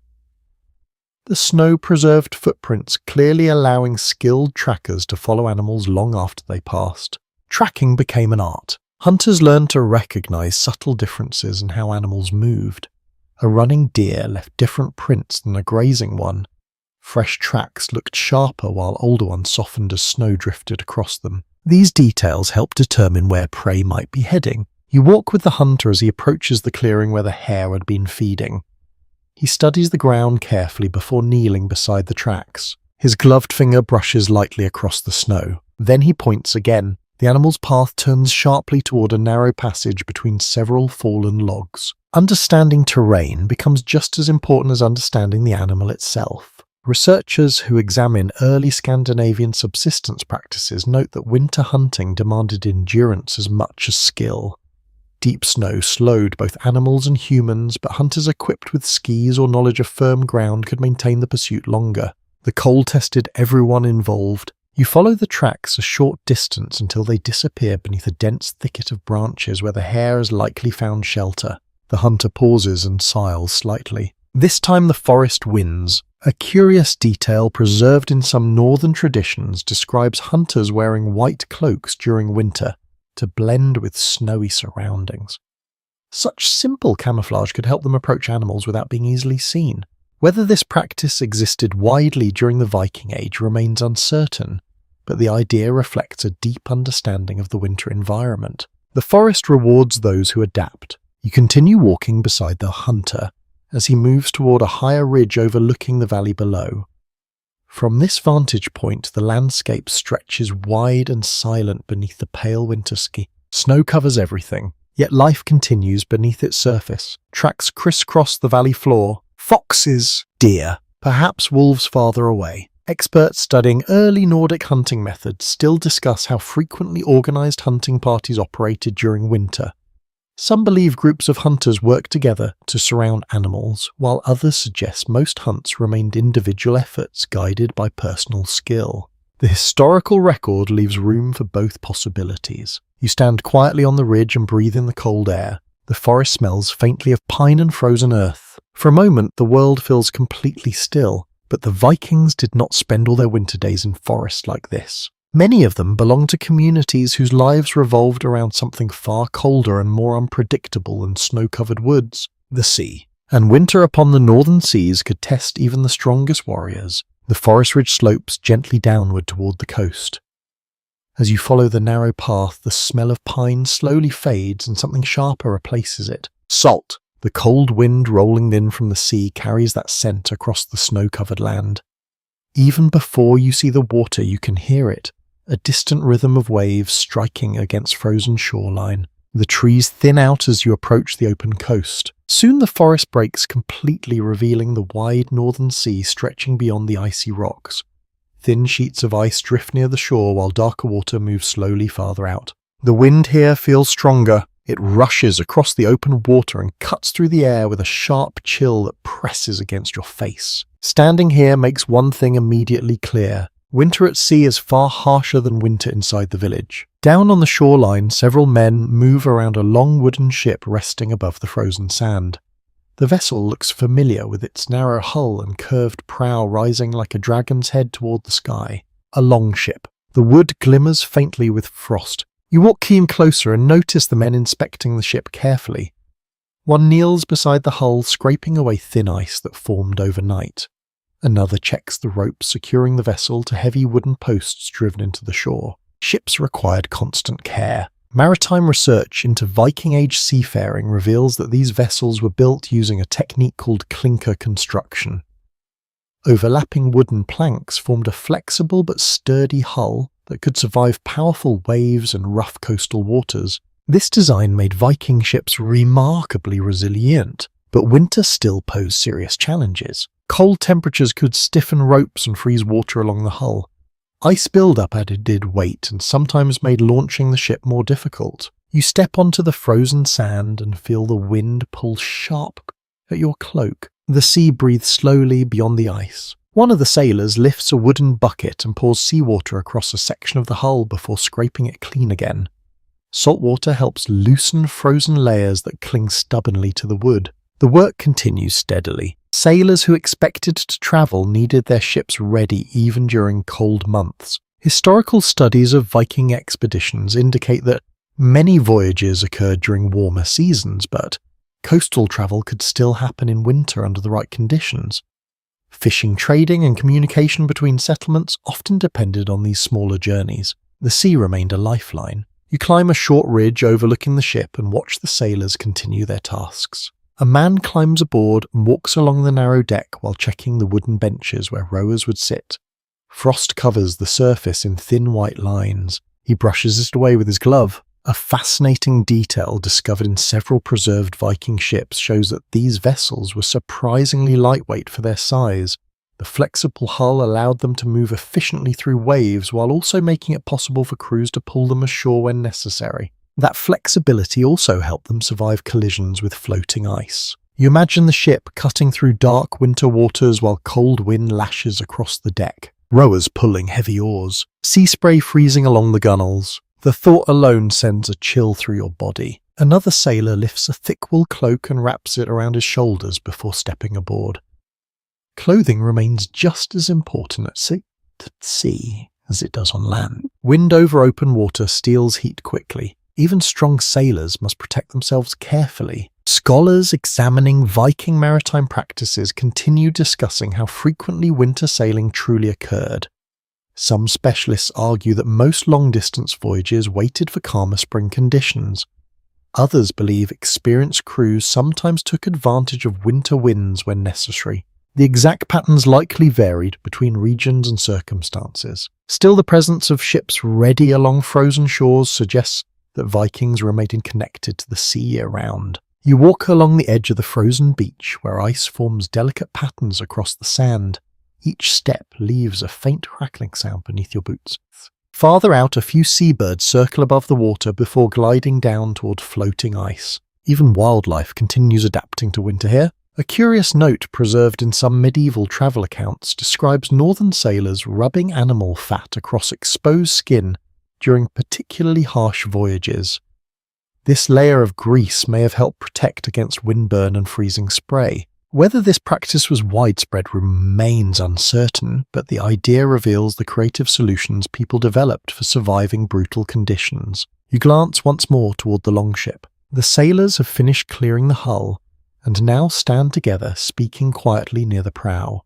Their breath drifts across the cold air as they discuss their work. The ship rests patiently beside them, ready. Because the Vikings did not merely live beside winter seas, they learned how to endure them. And sometimes when the water froze along sheltered bays and river mouths, the cold itself created new challenges for those who depended on ships. Ice. The wind blowing in from the sea grows colder as the day continues.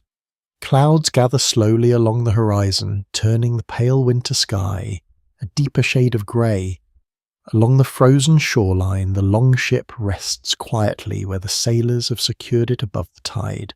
But the water itself has begun to change. You walk along the narrow strip of beach and notice how thin layers of ice cling to the edges of the bay. Some sections have frozen solid, forming pale sheets that crack faintly whenever a wave pushes beneath them. Ice changes everything for sailors. The same sea that carries ships swiftly during warmer months can become a dangerous barrier when winter arrives. You kneel near the waterline and touch one of the frozen sheets. It feels solid at first, but a gentle push sends thin fractures spreading across the surface. Too fragile to walk on, too thick for a boat to glide through easily. Conditions like this require careful judgment. Research into Viking maritime life indicates that sailors often relied on sheltered fjords, river mouths, and protected coastal inlets during colder months. These areas offered calmer water and sometimes remained partially navigable, even when open sea became difficult. Still ice could appear quickly. You stand and watch as one of the sailors approaches the edge of the frozen water carrying a long wooden pole. He lowers the tip carefully onto the ice and presses downward to test its strength. The pole sinks through the surface, thin ice. He nods to another sailor and gestures toward the darker water farther out where the surface still moves freely. Navigating icy waters demanded constant awareness. Ships could easily become trapped if floating ice closed around them unexpectedly. Archaeological evidence from preserved Viking ships suggests that their flexible hull design helped them survive encounters with drifting ice. The overlapping planks allowed the vessel to flex slightly rather than cracking under pressure.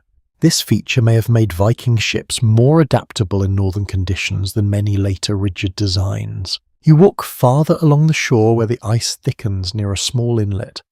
Here the water appears almost still sealed, beneath a pale white crust stretching several meters from land. A man approaches cautiously and taps the surface again with his pole. This time the ice holds. He steps onto it slowly. The ice creaks beneath his weight but does not break. Soon another sailor joins him and together they examine the frozen inlet. Frozen harbours presented both advantages and challenges. On one hand, thick ice could protect ships from waves and storms by locking them safely in place during winter. On the other hand, ships trapped in ice could not move until the thaw arrived. Managing this balance required experience. You watch the sailors mark several spots along the ice with wooden stakes. These markers likely help them remember where the ice remains strongest. Knowledge there accumulates over years. One intriguing detail uncovered during maritime research reveals that Viking sailors sometimes dragged smaller ships across short stretches of land between waterways. The lightweight construction of their vessels allowed crews to haul them over snow or frozen ground using rollers or sled techniques. This practice allowed travelers to bypass blocked channels.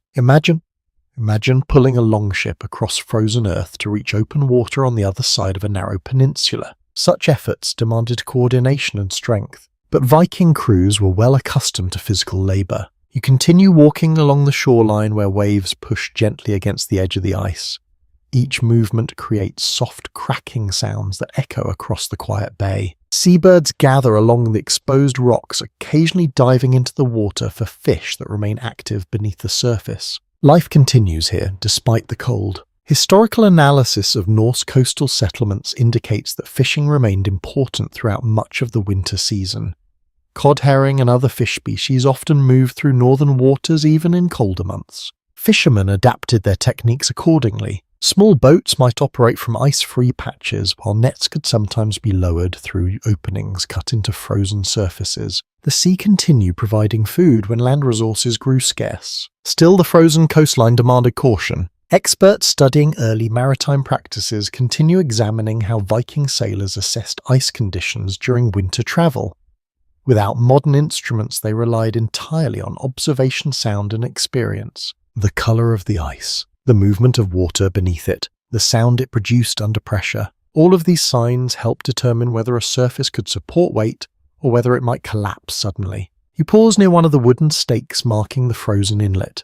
The ice beneath it appears thicker now as the afternoon cold strengthens, but appearances can deceive. Even experienced travellers sometimes faced unexpected dangers when winter weather shifted quickly. You turn your gaze back toward the longship resting on the shore. Its dark wooden hull contrasts sharply against the pale snow surrounding it. For now the vessel waits. Winter seas demand patience, but when spring eventually returns and the ice begins to loosen its grip on the coast, ships like this will once again carry Viking crews across vast distances. Yet long journeys across frozen landscapes did not always depend on ships alone. Sometimes warriors themselves marched through winter terrain, and those marches could test endurance as severely as any sea voyage. The shoreline slowly disappears behind you as you follow a narrow trail leading inland once again.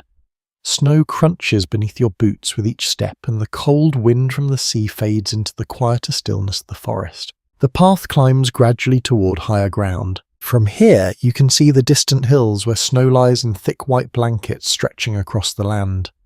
The pale winter sun hangs low above the horizon, casting long shadows between the trees. Travel through this terrain requires patience, but sometimes Vikings did not move through winter landscapes merely to hunt or trade. Sometimes they marched to fight. You step onto a ridge overlooking a broad valley, where the snow appears smooth and untouched. The quiet scene feels peaceful, yet history tells us that places like this occasionally became winter battlefields. Research into Viking military campaigns indicates that warfare did not completely stop when cold weather arrived.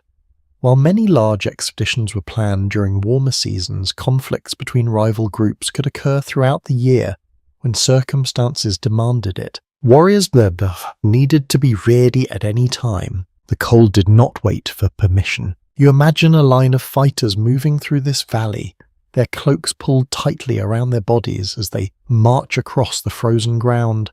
Shields hang from their arms while spears and axes rest against their shoulders. The snow slows their pace, but it slows everyone equally. A group of men appears along the trail ahead, carrying wooden shields strapped across their backs. They are not heading toward a battle today, but the equipment they carry reveals the kind of preparation Viking warriors maintained even during winter. The shields are round, built from wooden planks reinforced by iron bosses at the center. Frost has gathered along their edges. Weapons require care in the cold weather. Metal can become brittle if exposed to extreme conditions, and moisture freezing along blades must be wiped away regularly to prevent damage. You walk beside the group as they move steadily through the forest. Their pace is measured. Endurance matters more than speed during long winter marches. Historical records from various European sources describe Viking warriors as highly mobile fighters capable of traveling great distances across difficult terrain. Their ability to move quickly through forest, rivers, and coastal regions often surprised opponents who expected armies to follow predictable routes. Winter landscapes sometimes provide unexpected advantages. Frozen rivers could act as natural roads. Snow-covered valleys might allow quiet movement that avoided muddy ground or dense undergrowth. Yet winter campaigns also carried risks. Food supplies were harder to maintain. Cold injuries threatened unprepared fighters, and sudden storms could scatter even experienced groups. You pause briefly while one of the men adjusts the strap holding his shield. The leather has stiffened slightly in the cold. He rubs it between his gloved hands to restore flexibility before tightening the buckle again. Small maintenance like this keeps equipment reliable. A curious detail preserved in several Norse sagas describes warriors testing their strength and endurance during harsh weather conditions. Some accounts mention men running through deep snow or training with weapons outdoors despite freezing temperatures. These stories may contain exaggeration, but they reflect a cultural admiration for toughness in difficult environments. Hardship became a measure of character. The group continues walking until the trees open into a wide snowy field. The wind sweeps across the open ground, lifting fine crystals that sparkle briefly before settling again. Here the cold feels sharper. Without trees to block the wind, the air moves freely across the valley. One of the men plants his spear into the snow and stretches his arms before continuing. His breath forms thick clouds drifting across the white landscape. Long marches through winter terrain require careful pacing. Too much exertion can cause heavy sweating, which becomes dangerous once the body cools again. Experienced travelers balance movement and rest to maintain warmth without exhausting themselves. Scholars studying Viking warfare continue examining how frequently winter raids or battles truly occurred. Some historians believe winter fighting was relatively uncommon due to logistical challenges, while others point to written accounts suggesting that certain opportunistic attacks happened during colder months. The surviving evidence leaves room for interpretation. What remains clear is that Viking warriors expected to face harsh conditions whenever conflict arose. You walk across the field beside the group, feeling the firmness of frozen ground beneath the snow. Each step produces a steady rhythm that echoes across the quiet valley. The men eventually pause near a cluster of rocks protruding from the snow. From this vantage point, they can observe the surrounding terrain. Awareness of landscape features often determine success during both travel and combat. Even in winter, warriors needed to study the land carefully. Hills offered defensive positions. Forests provided cover. Frozen streams sometimes created natural barriers. A small but intriguing observation found in early Scandinavian traditions suggests that some warriors believed harsh winter weather favored the brave. Fighting in cold conditions was seen by certain storytellers as a test of determination as much as physical strength. Whether this belief influenced real decisions remains uncertain. Still, the stories themselves reveal how closely Viking identity became tied to endurance. You look across the silent valley one more time. The wind sweeps snow gently across the surface like drifting mist. No battle waits here today. Only the quiet reminder that survival in the Viking world demanded readiness for both nature and conflict. And in the end, much of that readiness depended on something less visible than weapons or armor. It depended on the strength of the mind. The valley grows quiet again as the group of warriors continues along the snowy trail. Their figures slowly disappear between the trees, leaving only a line of footprints pressed deep into the frozen surface. You remain on the ridge for a moment longer.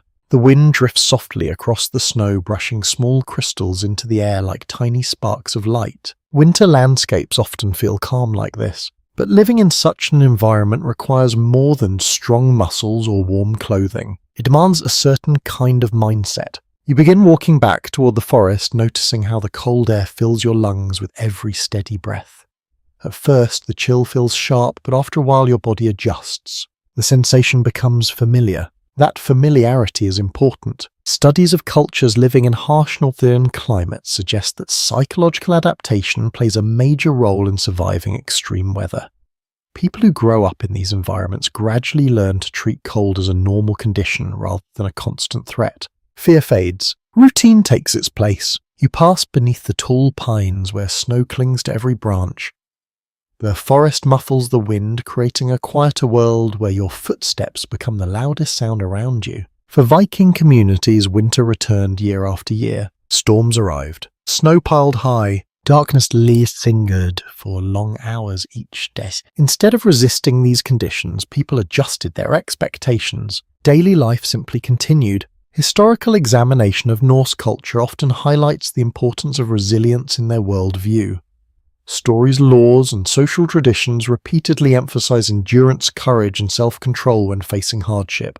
These values extended far beyond the battlefield. They shaped how people approached cold hunger and uncertainty. You step around a fallen log where snow has drifted into a soft mound. Beneath the surface, the wood remains frozen solid. The forest seems peaceful, but winter never truly relaxes its grip. A distant raven calls from somewhere high in the trees. The sound echoes briefly before fading into silence. One intriguing detail found in Norse literature is the frequent use of winter imagery to describe personal strength. In many sagas, heroes are praised for remaining calm during storms or enduring freezing journeys without complaint. Such descriptions reveal how deeply northern life influenced cultural ideals. Strength meant patience. Strength meant perseverance. You continue along the trail where faint sunlight filters through the branches. The light appears weak compared to summer days, but it still reflects beautifully across the snow. Walking through landscapes like this can feel almost meditative. Your thoughts slow, your breathing steadies. Even the cold begins to feel less hostile. Some historians studying Viking society suggest that repeated exposure to harsh environments may have shaped not only physical habits but emotional attitudes as well. When winter becomes an unavoidable part of life, people learn to accept it rather than constantly struggle against it. Acceptance can become a form of strength. Of course, researchers still discuss how much cultural philosophy truly influenced daily survival strategies. Practical needs such as food, shelter and clothing remain the most immediate concerns. Yet the mindset of endurance appears frequently in surviving stories. That pattern may not be accidental. You reach a small clearing where the snow lies undisturbed, except for a few scattered animal tracks crossing the open space. Here the sky opens wider above you. Grey clouds drift slowly across the pale horizon. The air feels cold but calm. For a moment you imagine how Viking warriors might have paused in similar places during long journeys.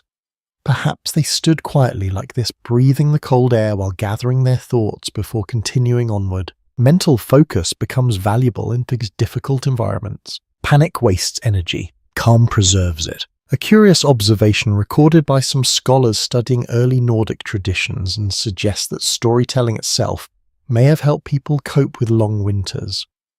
Tales shared beside the fire during dark evenings reinforced cultural values and reminded listeners that others had endured similar hardships before them. Stories became quiet lessons. You brush snow from your gloves and continue walking toward the distant village. Your steps feel stirrer. The cold no longer feels as sharp as it did earlier. That small change reveals something important. The human mind adapts surprisingly well to challenging conditions when given time. For Viking warriors preparing to face both winter and conflict, mental resilience became just as essential as physical strength, because harsh weather tests patience as much as endurance, and those who keep their thoughts steady often endure longer than those who panic. The forest gradually thins as you approach the edge of the settlement once again. Smoke rises from several chimneys where fires burn inside the longhouses. Warmth waits there. But even as you return to the village, the lessons of winter continue. Because the people who lived in this northern world did not face the cold alone.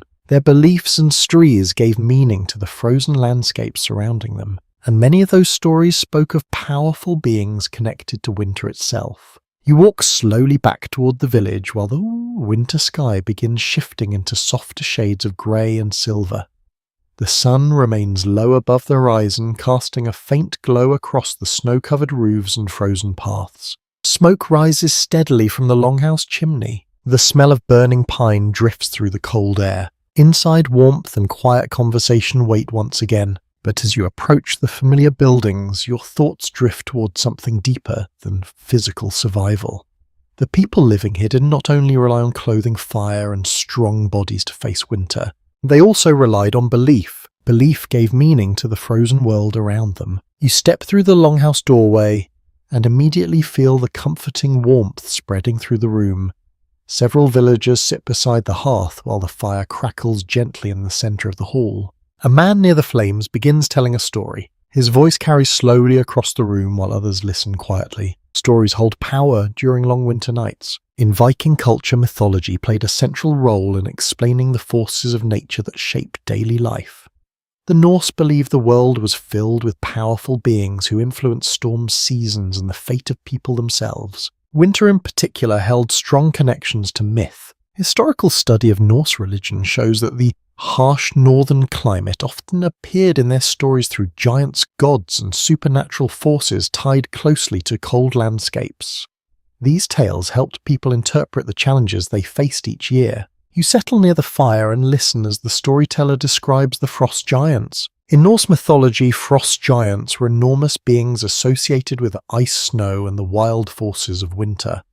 They lived in distant frozen lands known as Jotunheim, far beyond the world of humans. The giants represented raw natural power. unpredictable, dangerous, and ancient. While the story unfolds, the flames reflect in the iron cooking pot hanging above the hearth. The warmth feels comforting against your feet. Outside, the wind brushes quietly against the wooden walls. One fascinating detail preserved in Norse poetry suggests that early Scandinavians often imagined the creation of the world itself beginning in a frozen realm.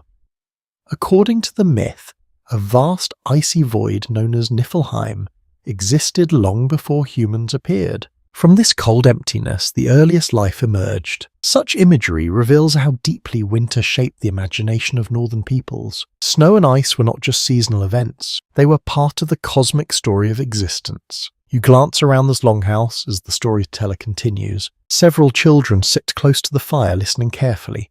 Their eyes follow every word as images of giants, gods, and heroic journeys fill the air. Stories like these passed knowledge from one generation to the next, not only about gods, but about courage and endurance. Many Norse myths celebrate characters who travel through frozen landscapes or confront powerful beings tied to winter storms.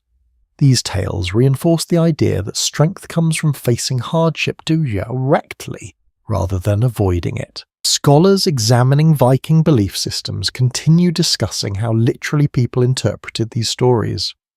Some researchers believe the myths were deeply spiritual explanations for natural forces, while others suggest they functioned primarily as symbolic narratives reflecting everyday experiences with harsh environments. The truth may lie somewhere between those ideas. Either way, the stories help shape attitudes toward the world. You notice a young boy leaning closer to the fire while the storyteller describes Thor battling frost giants beyond the mountains. The image sparks excitement in his imagination. Perhaps one day he will grow into a warrior who travels across snowy valleys just like the heroes in these tales. Another intriguing element within Norse mythology is the concept of Fimbulwinter. According to ancient stories, Fimbulwinter would be an enormous winter lasting 3 consecutive years without summer between them. This endless cold would signal the coming of Ragnarok, the final battle between gods and giants. The story reflects a deep awareness of how devastating extreme winters could become. While such an event belonged to myth, the fear of long severe winters remained very real in northern societies. Food supplies could shrink quickly, livestock might struggle to survive. Communities depended heavily on preparation. Researchers studying climate history have occasionally explored whether memories of particularly harsh winters influenced the development of stories like Fimbulwinter.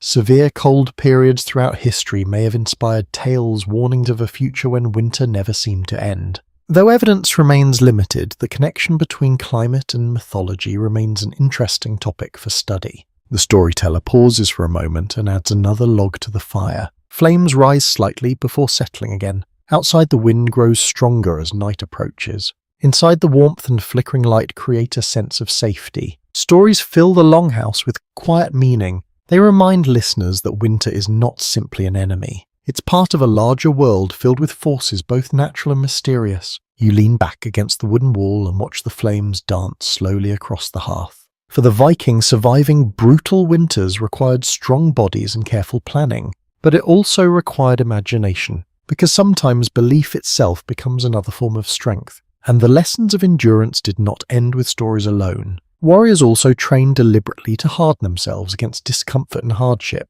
The fire burns steadily in the center of the longhouse while the storyteller's voice slowly fades into quiet conversation. Outside, the winter evening settles across the village with its familiar silence.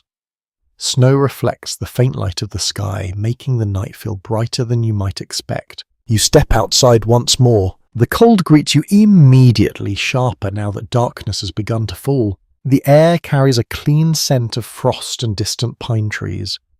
Your breath drifts upward in pale clouds as you walk toward the open yard between the houses. A few figures stand there already. They are not speaking much. Instead, they move slowly through a series of deliberate exercises, stretching, lifting, testing their strength against the cold. For Viking warriors, preparation often meant more than simply waiting for battle. Daily routines included physical challenges designed to strengthen both body and mind. Evidence preserved in Norse literature indicates that feats of strength held a respected place within Viking society. Tales often describe individuals lifting heavy stones, wrestling opponents, or performing difficult physical tasks as demonstrations of capability and courage. Such activities were not merely entertainment, they helped build real strength. You approach quietly as one of the men grips a large rounded stone resting near the edge of the yard.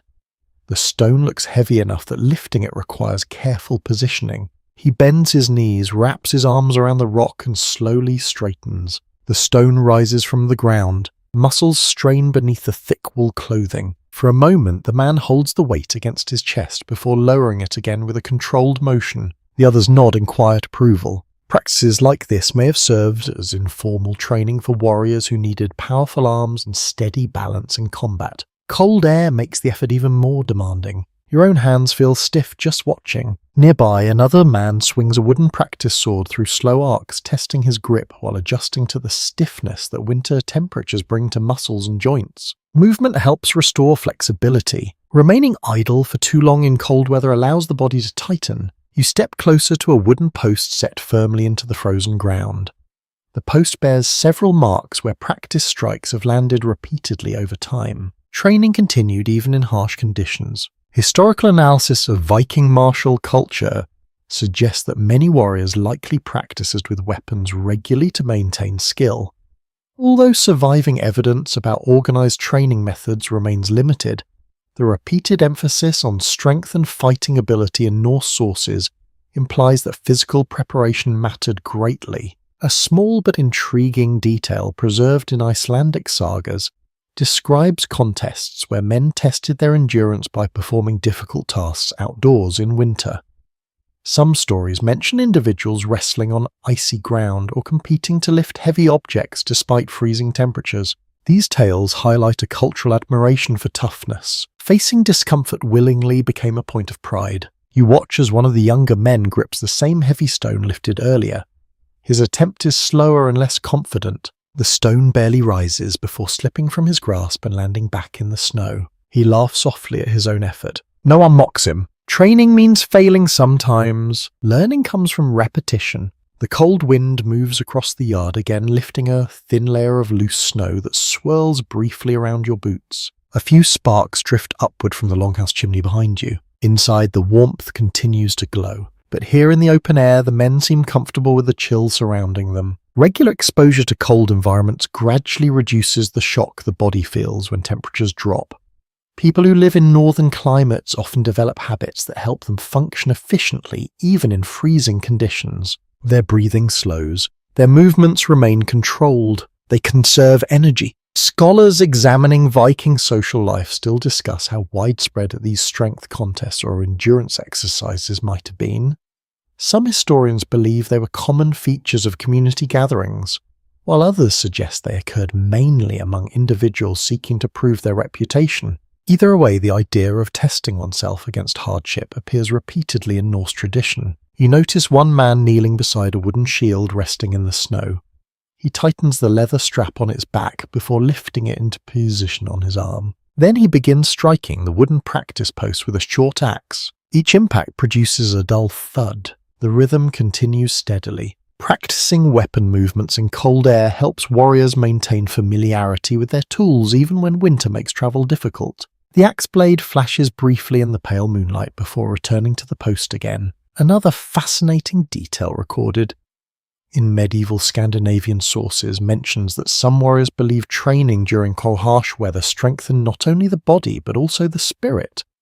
Enduring discomfort became a way to demonstrate dedication and discipline. Cold air, heavy tools, long practice sessions, all of it contributed to readiness. You glance toward the sky where thin clouds drift slowly across the moon. The village feels calm despite the biting cold. Training continues for a few minutes longer before the men finally return toward the warmth of the longhouse. You follow them inside. The door closes behind you, sealing out the winter wind once more. Inside, the fire burns brightly and shadows flicker along the walls. For Viking warriors preparing to face the challenges of their world training, did not end with physical effort alone. Leadership also played an important role in guiding communities through the hardest seasons, because when winter became especially brutal, people looked to their chieftains for strength and direction.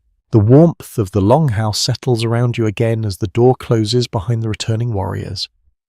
Outside, the wind continues sweeping across the snow-covered village, but here the fire pushes back the cold with steady determination. Several people gather near the central hearth. Their voices remain calm and measured. At the far end of the hall sits a man whose presence quietly draws the attention of everyone nearby. He is older than many of the others, with grey streaks in his beard and a heavy cloak draped across his shoulders. This is the chieftain. Leadership within Viking communities often centered around figures like him.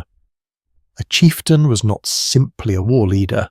He was also responsible for guiding the settlement through difficult seasons, organizing resources, resolving disputes, and maintaining order during times of uncertainty. Winter demanded especially careful leadership. Food stores needed monitoring. Travel decisions required planning. The well-being of the entire community depended on thoughtful judgment.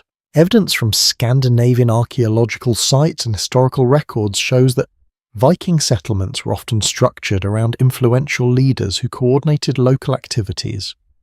These leaders hosted gatherings, distributed resources, and helped organize collective tasks such as shipbuilding or seasonal preparation. Their authority rested partly on reputation, partly on trust. You watch as the chieftain leans forward slightly, listening to several men who have just returned from the coast.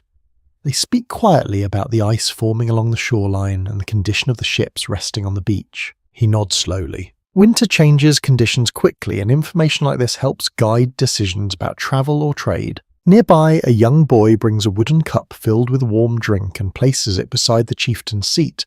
The man thanks him with a gentle nod before returning his attention to the conversation. Leadership often involved patience, listening carefully before acting. One interesting detail uncovered by historians studying Norse governance is that Viking leaders frequently hosted gatherings known as things. These meetings allowed members of the community to discuss disputes, share news, and make decisions together. Even though the chieftain held authority, collective discussion played an important role in shaping choices. The idea of community participation strengthened social bonds. You notice several villagers sitting nearby who seem relaxed while listening to the ongoing discussion. They trust that the people guiding the settlement understand the challenges ahead. Winter storms might arrive. Travel routes could close. Supplies might run low if planning failed. Strong leadership helped reduce those risks. You step closer to the hearth where the fire glows brightly across the longhouse floor.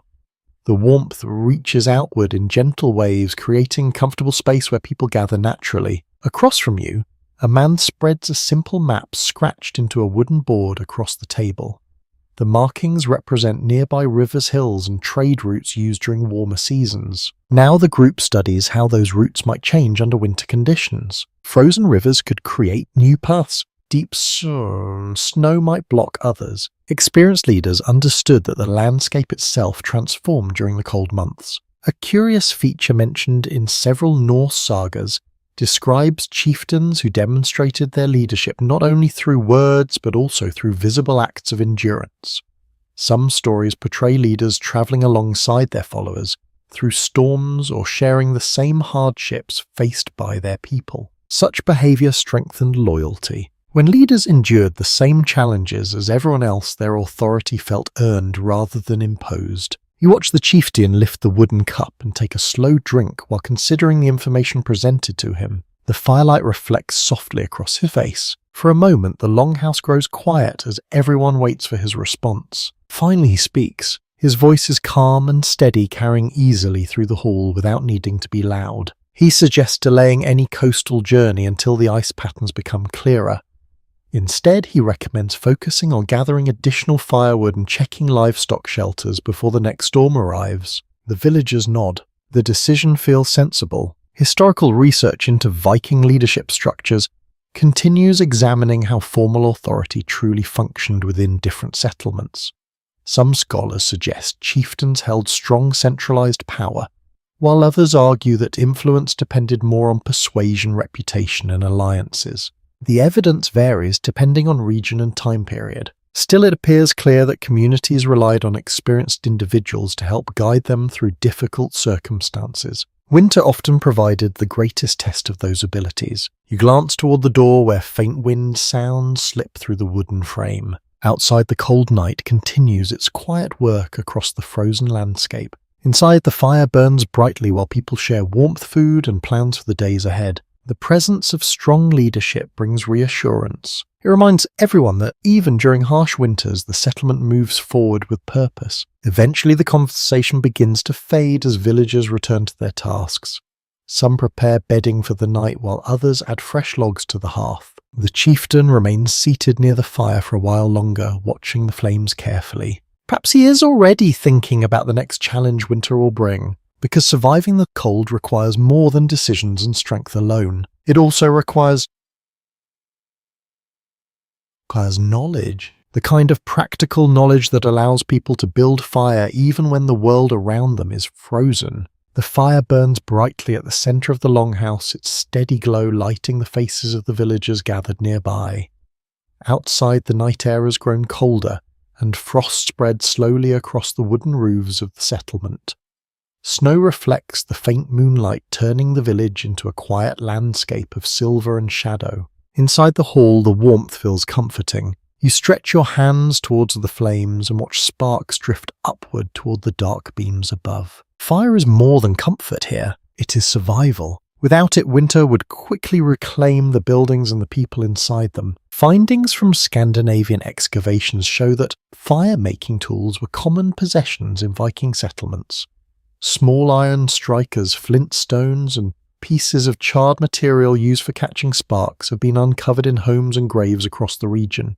These tools allow people to create fire even in harsh conditions. The ability to start a flame reliably was essential knowledge. You glance toward a wooden bench where a man sits preparing a small bundle of dry plant fibers.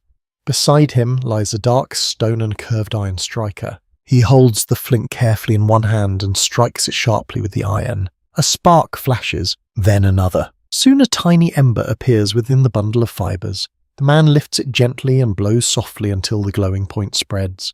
Within moments, a small flame appears. He places the burning bundle beneath a stack of thin twigs arranged carefully beside the hearth. The fire grows stronger. Watching the process reveals how skillful these actions have become through repetition. Even children in Viking communities likely learned the basics of fire-making early in life. Cold climates rarely allow people to depend on a single source of heat. If a hearth flame died unexpectedly during a winter storm, someone needed to know how to bring fire back quickly. You move closer to the hearth and notice several small piles of prepared fuel stacked neatly beside it. Thin twigs, split logs, bundles of dried bark. Each type of material plays a role in feeding the fire. Surviving artifacts from the Viking era reveal that careful fuel preparation formed a routine part of daily life.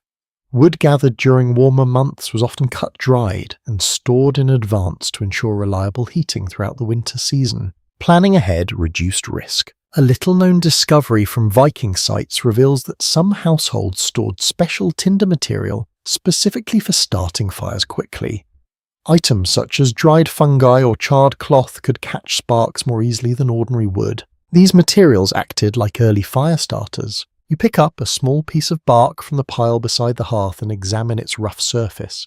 It feels dry and light in your hand, perfect for catching the flame. Across the hall, a young girl watches the fire-making process closely. Her eyes follow every movement of the striker and tinder bundle. Learning happens quietly. No formal lesson is announced. She simply observes and remembers. Outside, the wind rises, slightly rattling the door with a soft thud before settling again. The fire crackles steadily. Archaeological discoveries across the north confirm that Viking homes were designed with central hearths that served multiple purposes. These fires provided warmth, light, cooking, heat, and sometimes even a place for metal working or small repairs. The hearth was the heart of the home. You sit near the fire and feel its warmth spreading slowly through your legs. The glow illuminates the tools scattered nearby, iron and knives, wooden spoons, pieces of rope waiting to be repaired. The entire household depends on the steady presence of this flame. A surprising custom connected to Viking life was the careful preservation of embers overnight. Instead of allowing the fire to burn out completely, people often buried glowing coals beneath ash to keep them alive until morning. This method made it easier to restart the hearth with fresh wood. Even small embers could become a new fire. Such practices reflect the importance of conserving energy and resources during winter. Starting a fire from nothing every morning required time and effort. Keeping embers alive simplified the task. Experts continue investigating whether fire-making skills varied significantly between regions of Scandinavia. Environmental conditions, available wood types, and cultural habits may have influenced how different communities approached heating and cooking. What remains clear is that fire knowledge passed through generations. You notice the man who started the flame earlier now placing a kettle above the fire. Water begins heating slowly. Soon steam curls into the air, adding moisture to the warm atmosphere of the longhouse. Outside, the cold continues tightening its grip on the frozen landscape. The fire glows steadily. Its warmth spreads through the room while shadows dance gently across the walls. For Viking communities enduring long winters, mastery of fire meant the difference between comfort and danger, and this knowledge followed them wherever they travelled. Because sometimes warriors found themselves far from the safety of their homes, far from prepared hearths. In those moments, the ability to build warmth in the wilderness could determine whether they survived the night. Morning returns quietly once again. A pale ribbon of light slips across the snowy roofs of the village as the winter sun slowly rises above the distant hills. The longhouse door opens and a breath of cold air moves inside before the warmth of the hearth pushes it back. You step outside with the others. The snow beneath your boots feels firm and slightly icy after the cold night. Frost sparkles across every surface, turning the village into a bright field of white crystals beneath the growing light. Today the air feels calm, but calm weather never lasts forever in northern lands. Across the open yard, several warriors gather near a cluster of wooden shields leaning against a fence.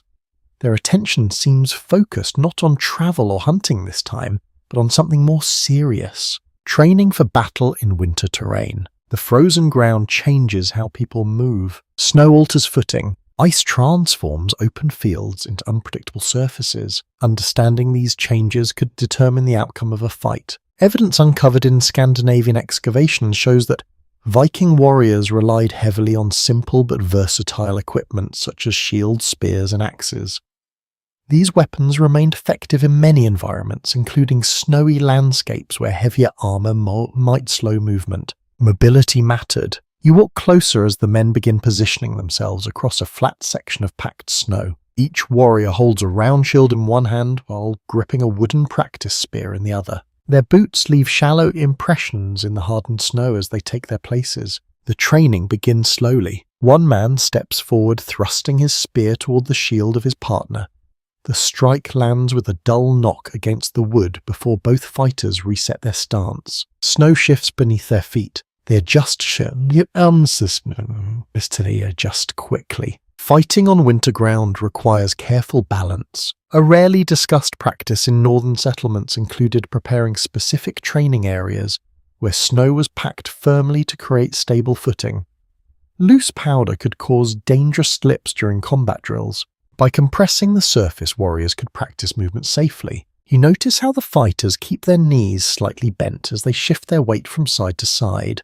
The technique helps maintain balance. One man lunges forward again, his spear glancing across the rim of a shield before sliding harmlessly away. His opponent counters with a quick step and gentle shove of the shield. Neither strike carries full force. This is practice. Still, every motion reflects experience. Surviving material from the Viking era reveals that shields often featured iron bosses at the centre, which protected the hand gripping the handle. These bosses could also be used offensively to push or strike opponents at close range. The warriors demonstrate this technique now. One shield presses forward, forcing the other fighter to step backward across the snow. Their boots scrape slightly against the icy surface. Balance remains the key. Nearby, another pair practices with wooden axes instead of spears. They swing carefully toward each other, while their shields absorb the blows. The rhythm becomes steady. Strike, block, shift position. Snow scatters around their feet. Watching them reveals how winter conditions influence combat style. Movements become more deliberate. Wide lunges are avoided. Fighters rely on shorter steps and controlled strikes. A curious detail uncovered by archaeologists shows that some Viking training weapons may have been crafted from wood specifically for practice sessions. These replicas allowed warriors to rehearse techniques without risking serious injury. Wooden swords and axes appear occasionally in excavated sites connected to Norse communities. You notice a younger fighter standing at the edge of the group observing carefully. His shield rests against his leg while his eyes follow each motion of the experienced warriors. Learning often begins through watching. Eventually he steps forward and joins the practice circle. His first movements are cautious. The spear tip wobbles slightly as he thrusts toward his partner. But repetition builds confidence. Snow crunches beneath his boots as he adjusts his stance. Across the field, another group begins practicing shield formations. Several men stand shoulder to shoulder, their round shields overlapping to form a solid wall. This arrangement protects the fighters behind it. Research into Viking battle tactics indicates that shield walls formed a common defensive strategy during combat. Warriors standing close together could create a barrier capable of absorbing incoming blows or projectiles. Winter terrain may have influenced how such formations moved. Deep snow would slow large groups. Frozen ground could offer better stability. Historians still examine the question of how often battles actually occurred in heavy snow. While some sources describe winter fighting, others suggest that many campaigns paused during the coldest months. The truth likely depended on circumstances, but the training continued regardless. Preparation never stopped. You watch the shield wall advance slowly across the packed snow. Each step remained synchronized. The shields move together like a single surface of wood and iron. When the line reaches the end of the training area, the warriors lower their equipment and laugh quietly among themselves. The practice has warmed their bodies. Steam rises faintly from their clothing. Cold air surrounds them, but their movements remain strong. Winter demands resilience. Training builds it. You glance toward the hills where snow stretches endlessly across the landscape. The Vikings understood that battlefields could appear anywhere, even here, even in winter. And sometimes the most unexpected advantage in war came not from strength alone, but from surprise, especially when enemies believed that no one would attack during the coldest season of all. The training ground grows quiet as the warriors lower their shields and begin brushing snow from their cloaks. The pale winter sun now hangs higher in the sky, though it still gives little warmth. Its light spreads across the valley in soft silver tones that make the snow seem almost luminous. You walk slowly toward the edge of the field. Beyond the ridge, the land stretches wide and still beneath the cold sky. The forest forms a dark band along the horizon, and somewhere beyond it lie other settlements scattered across the northern world. Some of those settlements were friends, others were rivals, and sometimes winter itself became an opportunity. You stand on the ridge and imagine how the landscape might appear to a group of warriors preparing for a surprise attack. The snow muffles sound beneath their boots. Frost covers the ground so thoroughly that familiar trails disappear. Travelers who know the terrain well can move quietly through such conditions. Surprise becomes easier. Historical research into Viking raiding patterns suggests that most long-distance expeditions occurred during the warmer months when seas were calmer and food supplies easier to obtain. Yet smaller regional conflicts and opportunistic attacks sometimes took place during winter when defenders might feel less prepared. The cold could create unexpected advantages. You follow a narrow trail leading along the ridge where the snow has been pressed down by earlier footsteps. The surface feels firm beneath your boots, making movement easier than it might appear. Frozen ground allows faster travel than muddy soil. This simple change sometimes altered how warriors approached unfamiliar territory. A small group of men appears ahead of you, standing beside a cluster of rocks overlooking the valley. Their conversation remains low, and they occasionally glance toward the distant forest line as if imagining possible routes across the landscape. Planning matters as much as strength. A rarely discussed practice in northern warfare involved studying winter terrain carefully before launching any raid. Rivers that normally acted as barriers could freeze solid, allowing warriors to cross directly where water once flowed. Snow also concealed tracks. An approaching group might leave little visible evidence if wind swept across their path. You kneel beside the ridge and examine the surface of the snow. Fine crystals drift lightly in the breeze, slowly filling the shallow prints left by passing boots. Within hours, these tracks could vanish completely. One intriguing observation recorded in medieval chronicles describes how some Viking groups travelled at night during winter raids. Darkness combined with snow-covered ground made it difficult for defenders to detect approaching forces until they were very close. Moonlight reflecting off snow provided just enough visibility for experienced travellers. You imagine a line of warriors moving violently across this valley beneath a pale winter moon. Their cloaks pulled tight against the cold, weapons wrapped in cloth to prevent metal from clinking together. The landscape itself becomes part of the strategy. Research into Norse military activity suggests that Viking fighters often relied on speed and surprise rather than prolonged battles.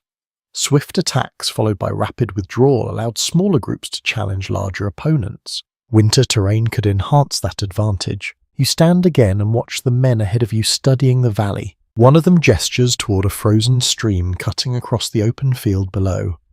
The narrow ribbon of ice shines faintly where sunlight touches it. That stream might serve as a natural road. Frozen waterways often provided smoother travel routes than uneven forest ground. Archaeological studies of Nordic settlements have revealed that many communities developed close connections to rivers and coastal routes partly because frozen water offered reliable winter pathways. Movement across ice required caution, but the reward could be speed. A surprising custom connected to Viking raiding traditions appears in several sagas, where warriors deliberately chose unexpected seasons for their attacks. By arriving when opponents felt secure behind winter weather, they could disrupt defences before resistance organised. Not every story may reflect real events. Still, the idea of unpredictability remained central to Viking reputation. Experts continue discussing how frequently such winter raids truly occurred. Some historians believe the stories exaggerate the practice for dramatic effect, while others point to scattered historical references suggesting that opportunistic attacks did happen during colder months. The evidence remains incomplete, yet the possibility itself reflects the adaptability of Viking warriors. You look once more across the silent valley. Snow covers every hill and hollow. The world appears calm and untouched. But beneath that peaceful surface lies a landscape shaped by strategy, endurance, and careful observation. For those who understood how winter changed the terrain, the frozen world offered opportunities that warmer seasons could not provide. The wind moves softly across the ridge, lifting small streams of snow into the air. The men beside the rocks finish their quiet discussion and begin walking back toward the village. You follow them down the trail, because even the most daring warriors eventually return home. And during winter, the rhythm of everyday life continues shaping the strength that makes such journeys possible. Trade routes still operate, travellers still cross frozen lands, and the northern world remains connected despite the cold. The ridge slowly falls behind you as you follow the warriors back toward the village. The trail winds between snow-covered trees where the air feels calmer than it did on the open hilltop. The winter sun now hangs low again, casting long shadows across the pale landscape. Even in daylight, the cold never fully retreats. Your boots press steady tracks into the snow while the distant smoke from the settlement drifts upward through the still air. But not everyone into the Viking world remained in one village throughout the winter. Some people continued travelling. Trade routes stretched across northern lands, connecting settlements that depended on one another for supplies and information. You reach a narrow path leading toward a frozen river valley. The surface of the river below shines like dull silver beneath the sky. Snow rests along its edges while the central ice looks smooth and unbroken. This frozen river becomes a road. Evidence recovered from Norse archaeological sites indicates that Viking communities maintained wide trading networks that reached across Scandinavia, the Baltic region, and even farther into Eastern Europe. Goods such as furs, iron amber, and crafted tools moved between settlements through both maritime and overland routes. Winter did not end this movement. In some cases, it made travel easier. You step onto the frozen river carefully. The ice holds firm beneath your weight, though a faint cracking sound travels across the surface like distant thunder. Several sled tracks run along the centre of the river, showing that travellers passed here recently. Frozen waterways provided straight paths through otherwise difficult terrain. Instead of weaving through forests or climbing uneven hills, traders could glide along the ice with their goods loaded onto sleds. A group appears farther down the river, moving steadily in your direction. 2 men pull a sled while a third walks behind, guiding the load. Bundles wrapped in animal skins sit stacked carefully on the sled. The travellers approach slowly, their breath rising in thick clouds against the cold air. When they reach you, one of the men nods in greeting before continuing along the river path. Trade never fully stops. Artifacts discovered in Scandinavian excavations show that Viking merchants often transported valuable furs during winter months. Cold temperatures helped preserve these goods during long journeys, making winter travel particularly useful for fur trading. Animal pelts served as both clothing and currency in many regions. The sled tracks stretching across the ice reveal how frequently these routes were used. A curious detail uncovered by archaeologists studying Norse trade suggests that some merchants carried small sets of balance scales and weights while travelling. These portable tools allowed traders to measure precious metals such as silver when conducting transactions. Imagine negotiating a trade beside a frozen river while snow drifts quietly around you. Coins, jewellery, and pieces of silver were often weighed rather than counted. This system allowed flexible exchange between different cultures. You walk farther along the ice and notice faint markings carved into a wooden post near the riverbank. The markings may represent a boundary or a directional marker placed by travellers to guide others during heavy snowfall. Navigation aids like these could prove valuable when storms erase visible paths. Historical research into northern travel routes shows that rivers often served as the backbone of communication networks in Viking territories. During summer, ships carried goods along the water.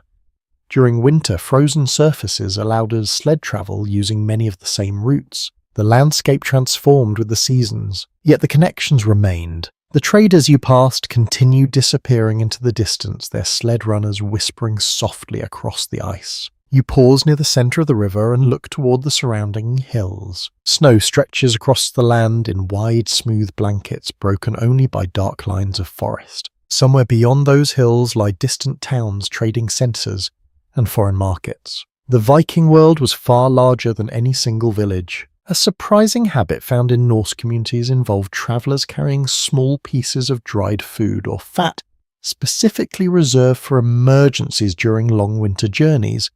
These supplies could provide quick energy if storms delayed travel. Preparation meant survival. Researchers continue examining whether winter trade was as common as summer maritime exchange. Some scholars believe frozen rivers opened valuable seasonal routes across inland territories, while others suggest that the most extensive trade still relied on ships once the ice melted. Both possibilities appear likely depending on geography. You kneel briefly and brush loose snow from the surface of the river. The ice beneath remained solid and cold. Winter roads like this connected communities across vast distances, and every traveller who walked them carried knowledge of the frozen world. But the northern climate shaped more than trade and travel. Over generations, constant exposure to harsh winters slowly influenced the bodies and endurance of the people who lived here. The cold itself became part of who they were. You step off the frozen river and return to the narrow trail that leads back toward the settlement. The air feels colder now as the sun begins its slow descent toward the horizon. Winter days in the north rarely last long, and the light fades quickly once afternoon arrives. Snow crunches softly beneath your boots. Ahead, the roofs of the village appear once again through the thin forest. Smoke drifts upward in slow curling lines from the longhouse chimney. The scene looks peaceful, yet life here continues to demand strength from everyone who lives within these walls. Surviving in a place like this requires more than occasional endurance. It requires a body that has slowly adapted to the environment over many years. You walk through the village gate and notice several men stacking freshly cut wood beside the longhouse wall. Their movements appear steady despite the cold wind that brushes across the yard. Breath rises in pale clouds around them. Their hands move confidently even as frost gathers along their sleeves. Material discovered in Scandinavian excavations shows that Viking-era populations often performed intense physical labour throughout their lives. Farming, construction, rowing, and travel through rugged landscapes placed constant demands on the body. Over time, such activity created remarkable physical resilience. You watch as one of the men lifts a heavy log onto the pile with controlled strength. The muscles beneath his wool clothing move easily, suggesting that this type of work is nothing unusual for him. For people raised in northern climates, strength develops gradually. Children help gather wood. Teenagers assist with hunting and building. Adults manage the most demanding tasks required to keep the community functioning. Each stage builds endurance. A small but fascinating observation from skeletal studies of Viking remains reveals that many individuals show signs of strong bone development, especially in the arms and shoulders.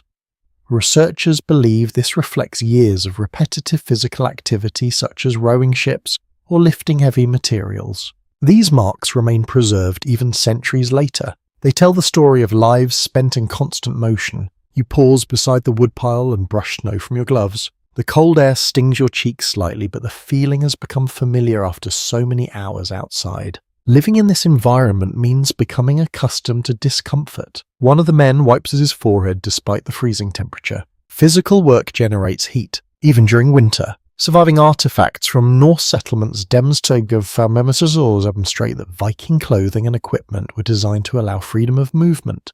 Tunics, trousers, and cloaks provided warmth without restricting the labour required for daily tasks. Flexibility mattered as much as insulation. You notice a young boy carrying a smaller bundle of sticks toward the woodpile.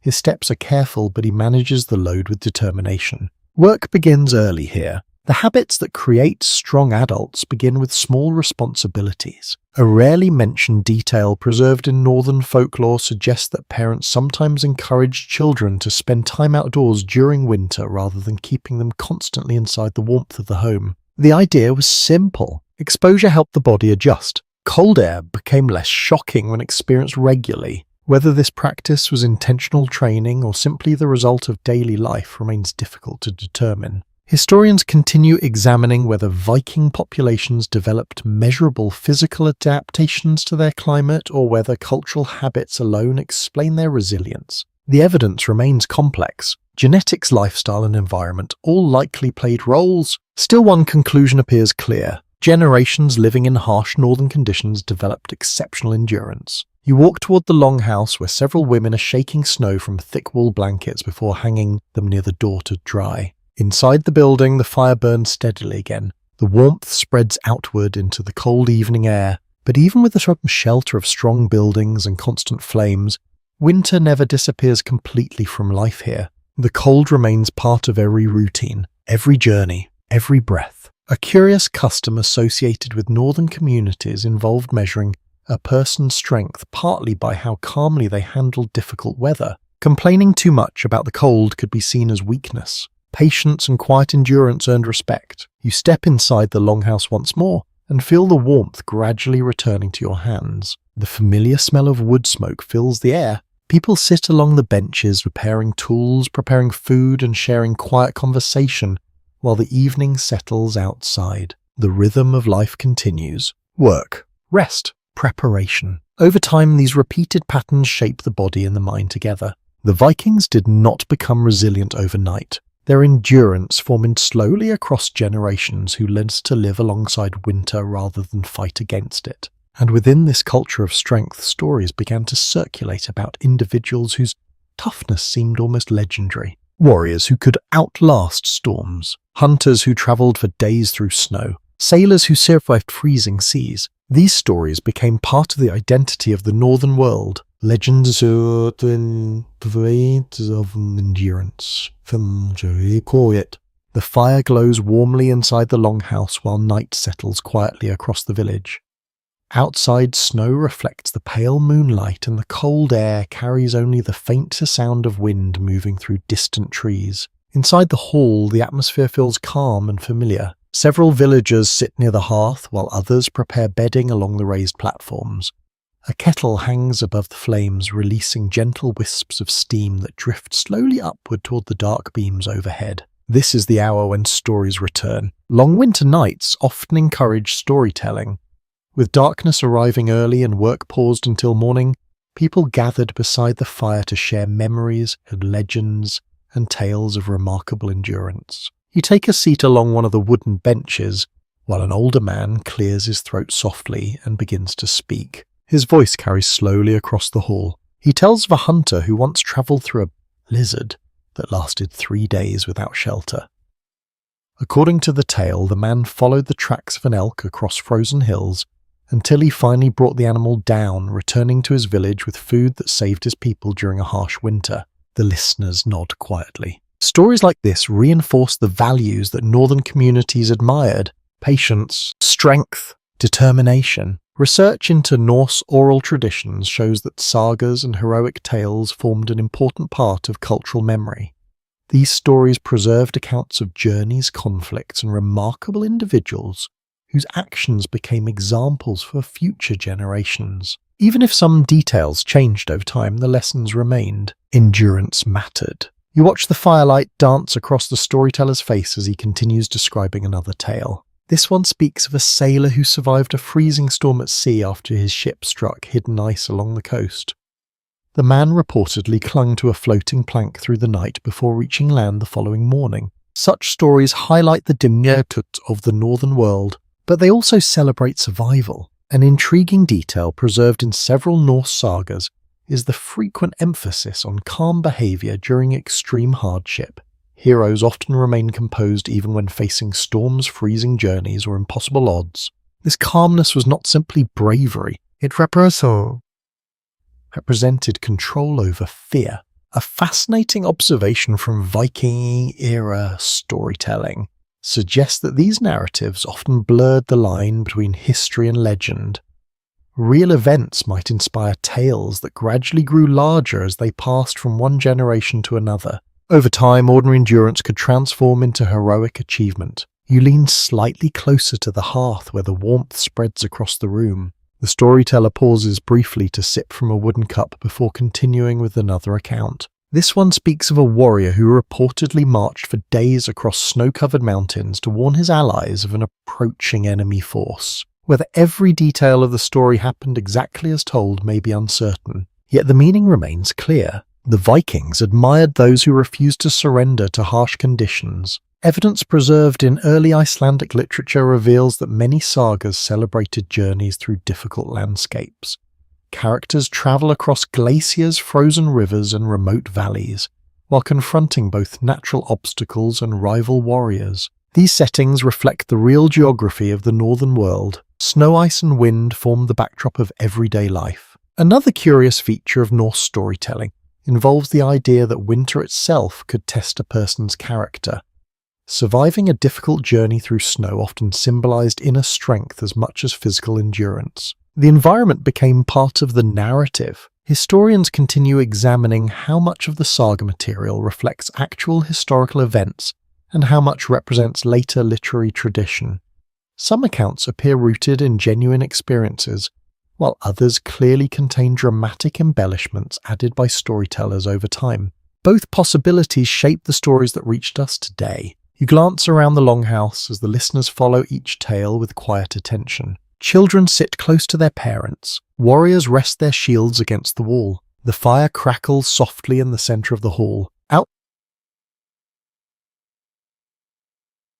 Winter remains strong. Inside, the stories remind everyone that others have faced similar hardships before them. The storyteller eventually finishes his final tale and leans back beside the fire. A gentle silence fills the room. These stories do more than entertain. They reinforce identity. They remind people that survival in the North depends on resilience passed down across generations. You watch the flames flicker for a moment longer while the villagers begin preparing for sleep. The legends shared tonight may grow larger with time. Some may even travel across the sea with traders or sailors who carry them to distant lands. Because as winter eventually fades and new seasons arrive, the reputation of Viking endurance will continue spreading far beyond this quiet village. And when spring finally begins to loosen winter's grip, the frozen world will slowly begin to change once again. The fire inside the longhouse burns lower as the night continues. Most of the villagers have already settled into their sleeping places along the wooden platforms. Blankets of wool and fur lie pulled close around their shoulders, while the steady glow of the hearth keeps the hall warm. Outside, winter still holds the land in silence. The wind moves gently across the snow-covered roofs, brushing loose frost from the thatch. Above the village, the sky appears clear and the moon reflects brightly across the frozen ground. You rest near the fire for a moment longer. The warmth feels comforting after a long day spent in the cold. But even as winter continues, the land slowly prepares for change. The seasons never remain still forever. You step outside the longhouse and breathe in the crisp night air. The cold feels sharp against your face, yet something subtle has begun shifting in the world around you. The length of daylight has begun to increase. The sun now lingers slightly longer above the horizon each day. These small changes signal the distant approach of spring. Historical analysis of Scandinavian seasonal life reveals that Viking communities carefully observed the natural cycles of daylight and temperature throughout the year. The rhythm of planting, travel, and exploration depended heavily on recognizing when winter would begin to weaken. Even slight changes in sunlight carried meaning. You walk toward the edge of the village where the snow lies undisturbed beyond the final houses. The frozen fields stretch quietly beneath the moonlight, their smooth surfaces broken only by occasional animal tracks. A fox passes through this place during the night. Its narrow footprints lead across the open ground toward the forest. Winter still feels strong here, but signs of the coming transition appear gradually. A surprising aspect of Viking seasonal traditions involved celebrating certain moments when the sun's return became noticeable after the darkest weeks of winter. These seasonal gatherings helped communities mark the turning point between deep cold and the promise of warmer days. Such celebrations brought people together during long winters. Firelight, food, stories shared across the hall. You kneel briefly and touch the snow covering the ground. The surface remains firm and cold, yet beneath it the soil waits patiently for the thaw that will eventually arrive. Evidence preserved in early Nordic communities suggested that farmers and herders watched these seasonal changes closely. The timing of spring determined when animals could return to pasture and when fields could be prepared for planting. Every day of winter.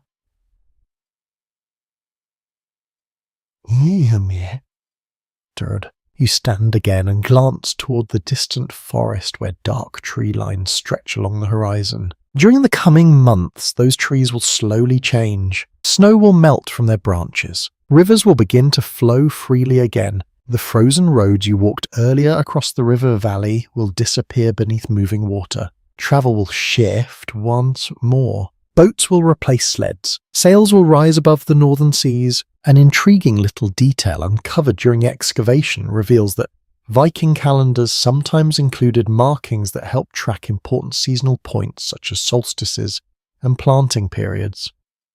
These systems allowed communities to measure time based on the movement of the sun and the changing environment. Observing the sky helped guide daily life. You walk slowly back toward the longhouse while the quiet village rests around you. Smoke still rises faintly from the chimney where the fire continues burning inside. Soon the people sleeping there will wake again and continue their routines. Gathering wood, repairing tools, preparing for the eventual return of travel and trade. Specialists studying Viking agricultural practices still explore the precise methods communities use to predict seasonal shifts.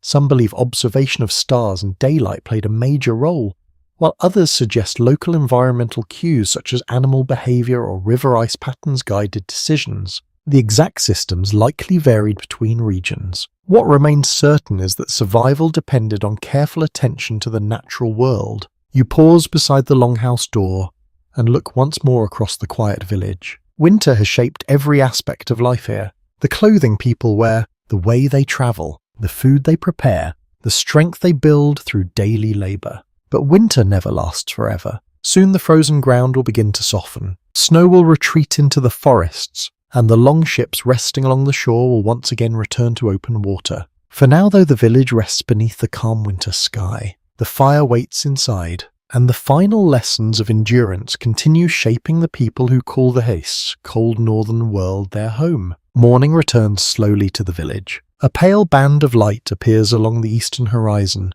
while frost still clings to every roof and fence. The air feels crisp and silent, and the snow beneath your boots gives that familiar crunch as you step outside the longhouse once again. The cold has not disappeared, but something in the atmosphere feels slightly different. The sun now rises a little earlier than it did only a few weeks ago. Its light spreads across the frozen landscape with growing strength. You walk toward the open yard where smoke curls upward from the hearth vent above the longhouse.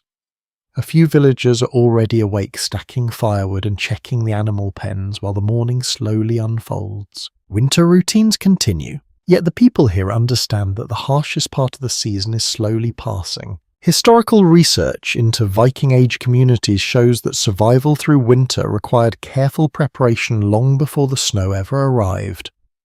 Food storage, clothing production, and shelter maintenance were all organized during the warmer months to ensure that settlements could endure long periods of cold. Preparation determined survival. You pause near the woodpile and watch as a man splits another log with steady strikes of his axe.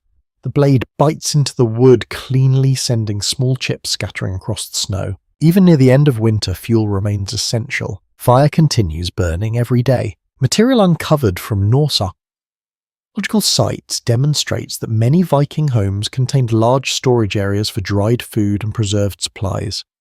These stores helped sustain families when hunting became difficult and farmland remained buried beneath snow. Without careful storage, communities would struggle. You follow a narrow path leading towards the edge of the village where the frozen river lies beyond the trees.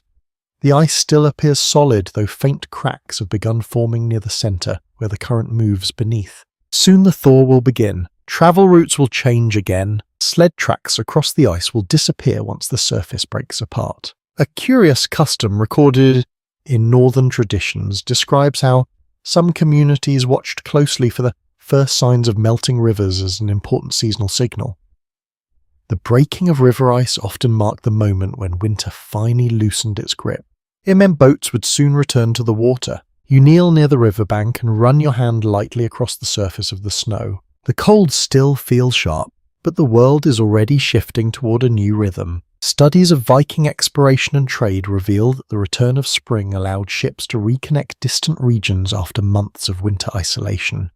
Long ships that rested along frozen coasts would soon carry sailors toward markets, raids, and new settlements across the seas. The northern world would open again. You stand and look across the frozen valley stretching toward the distant hills. For months, this landscape has tested the strength of everyone who lives here. Cold winds, deep snow, heavy snow, dark nights. Yet the people of the village endured. Their routines continued. Their fires remained lit. Their knowledge passed quietly from one generation to the next. A small but fascinating observation preserved in Norse literature suggests that endurance itself became part of Viking identity. Stories and poems often praised individuals who remained calm during hardship and faced natural challenges with determination. Such values helped shape how communities viewed strength. You begin walking back toward the village as the sun climbs slowly above the horizon. The light spreads across the snowfields in soft gold tone, reflecting brightly against the frost. Behind you, the frozen river glimmers faintly beneath the sky. Historians studying Viking culture continue examining how much of their reputation for toughness came from real environmental pressures versus later storytelling traditions. The harsh climate of northern Europe clearly demanded resilience, but the legends that grew around Viking warriors sometimes amplified those qualities even further. Both reality and myth likely played roles. Still, the evidence from daily life remains clear. These people learned to survive winters that would challenge even experienced travelers. You reach the village again where the longhouse door stands open and warm light spills across the snow. Inside, the fire burns steadily as villagers begin preparing the morning meal. Life continues. Winter has shaped them. The cold has strengthened them. And the lessons learned during these frozen months will travel with them wherever their journeys lead. Soon ships will sail again.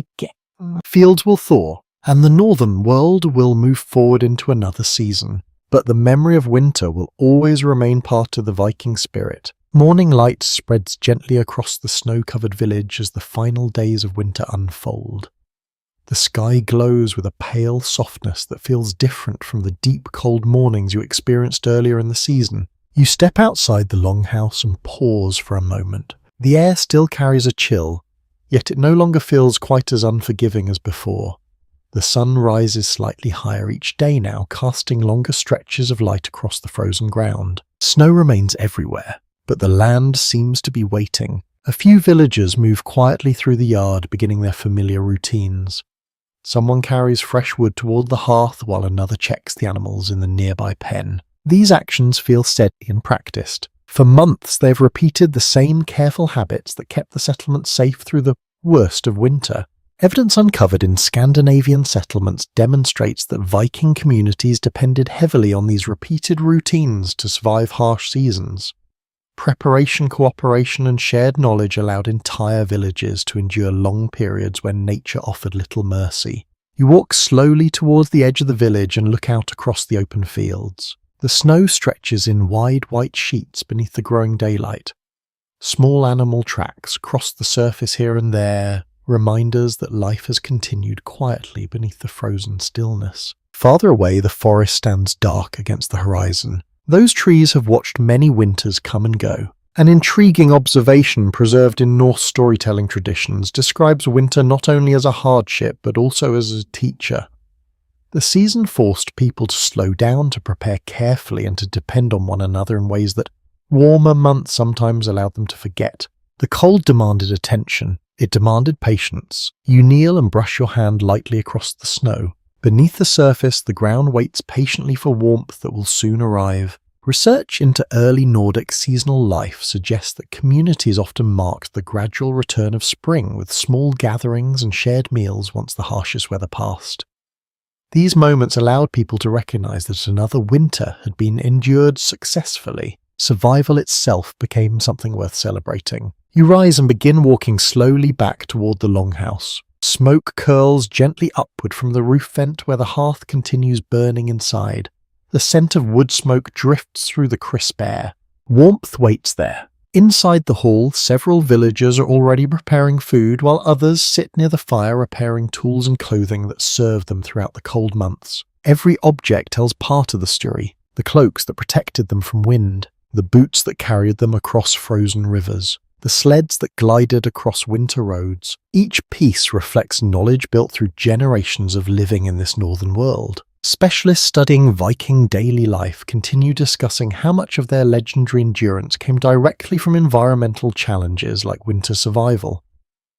The climate demanded resilience, but it also shaped practical skills that helped communities thrive despite those challenges. In many ways, winter acted as a constant teacher. You sit beside the hearth and stretch your hands toward the fire. The warmth spreads slowly through your fingers. Outside, the wind moves softly across the snow. Inside, the longhouse remains calm and still.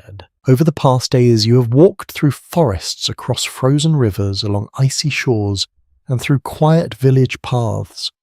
You have seen how clothing, food, shelter, travel, and belief all work together to help Viking warriors and their families survive brutal winters. None of it depended on a single secret. Instead, survival grew from countless small habits practiced every day. Knowledge received from parents to children, experience gained from seasons of hardship, and a mindset that accepted winter as part of life, rather than an enemy to fear. The fire crackles softly, shadows move along the wooden walls. The village outside continues preparing for the gradual arrival of spring, but the lessons learned during winter will remain. Strength, patience, endurance. These qualities travelled with Viking warriors wherever their journeys carried them across the seas and forests of the northern world. Now the day grows brighter outside the longhouse door. The cold still lingers, but it feels softer somehow. The snow glows quietly beneath the rising sun, and the village rests peacefully after another long winter survived. The fire dims slightly as you lean back and allow the warmth of the room to settle around you. Your breathing slows. The quiet crackle of the hearth becomes steady and comforting. Outside, the wind drifts gently across the snow. Inside, the story fades into calm. You can almost imagine the village settling into peaceful stillness once again. A final winter morning, a warm fire, and a long journey through the frozen Viking world now gently coming to rest. Sweet dreams.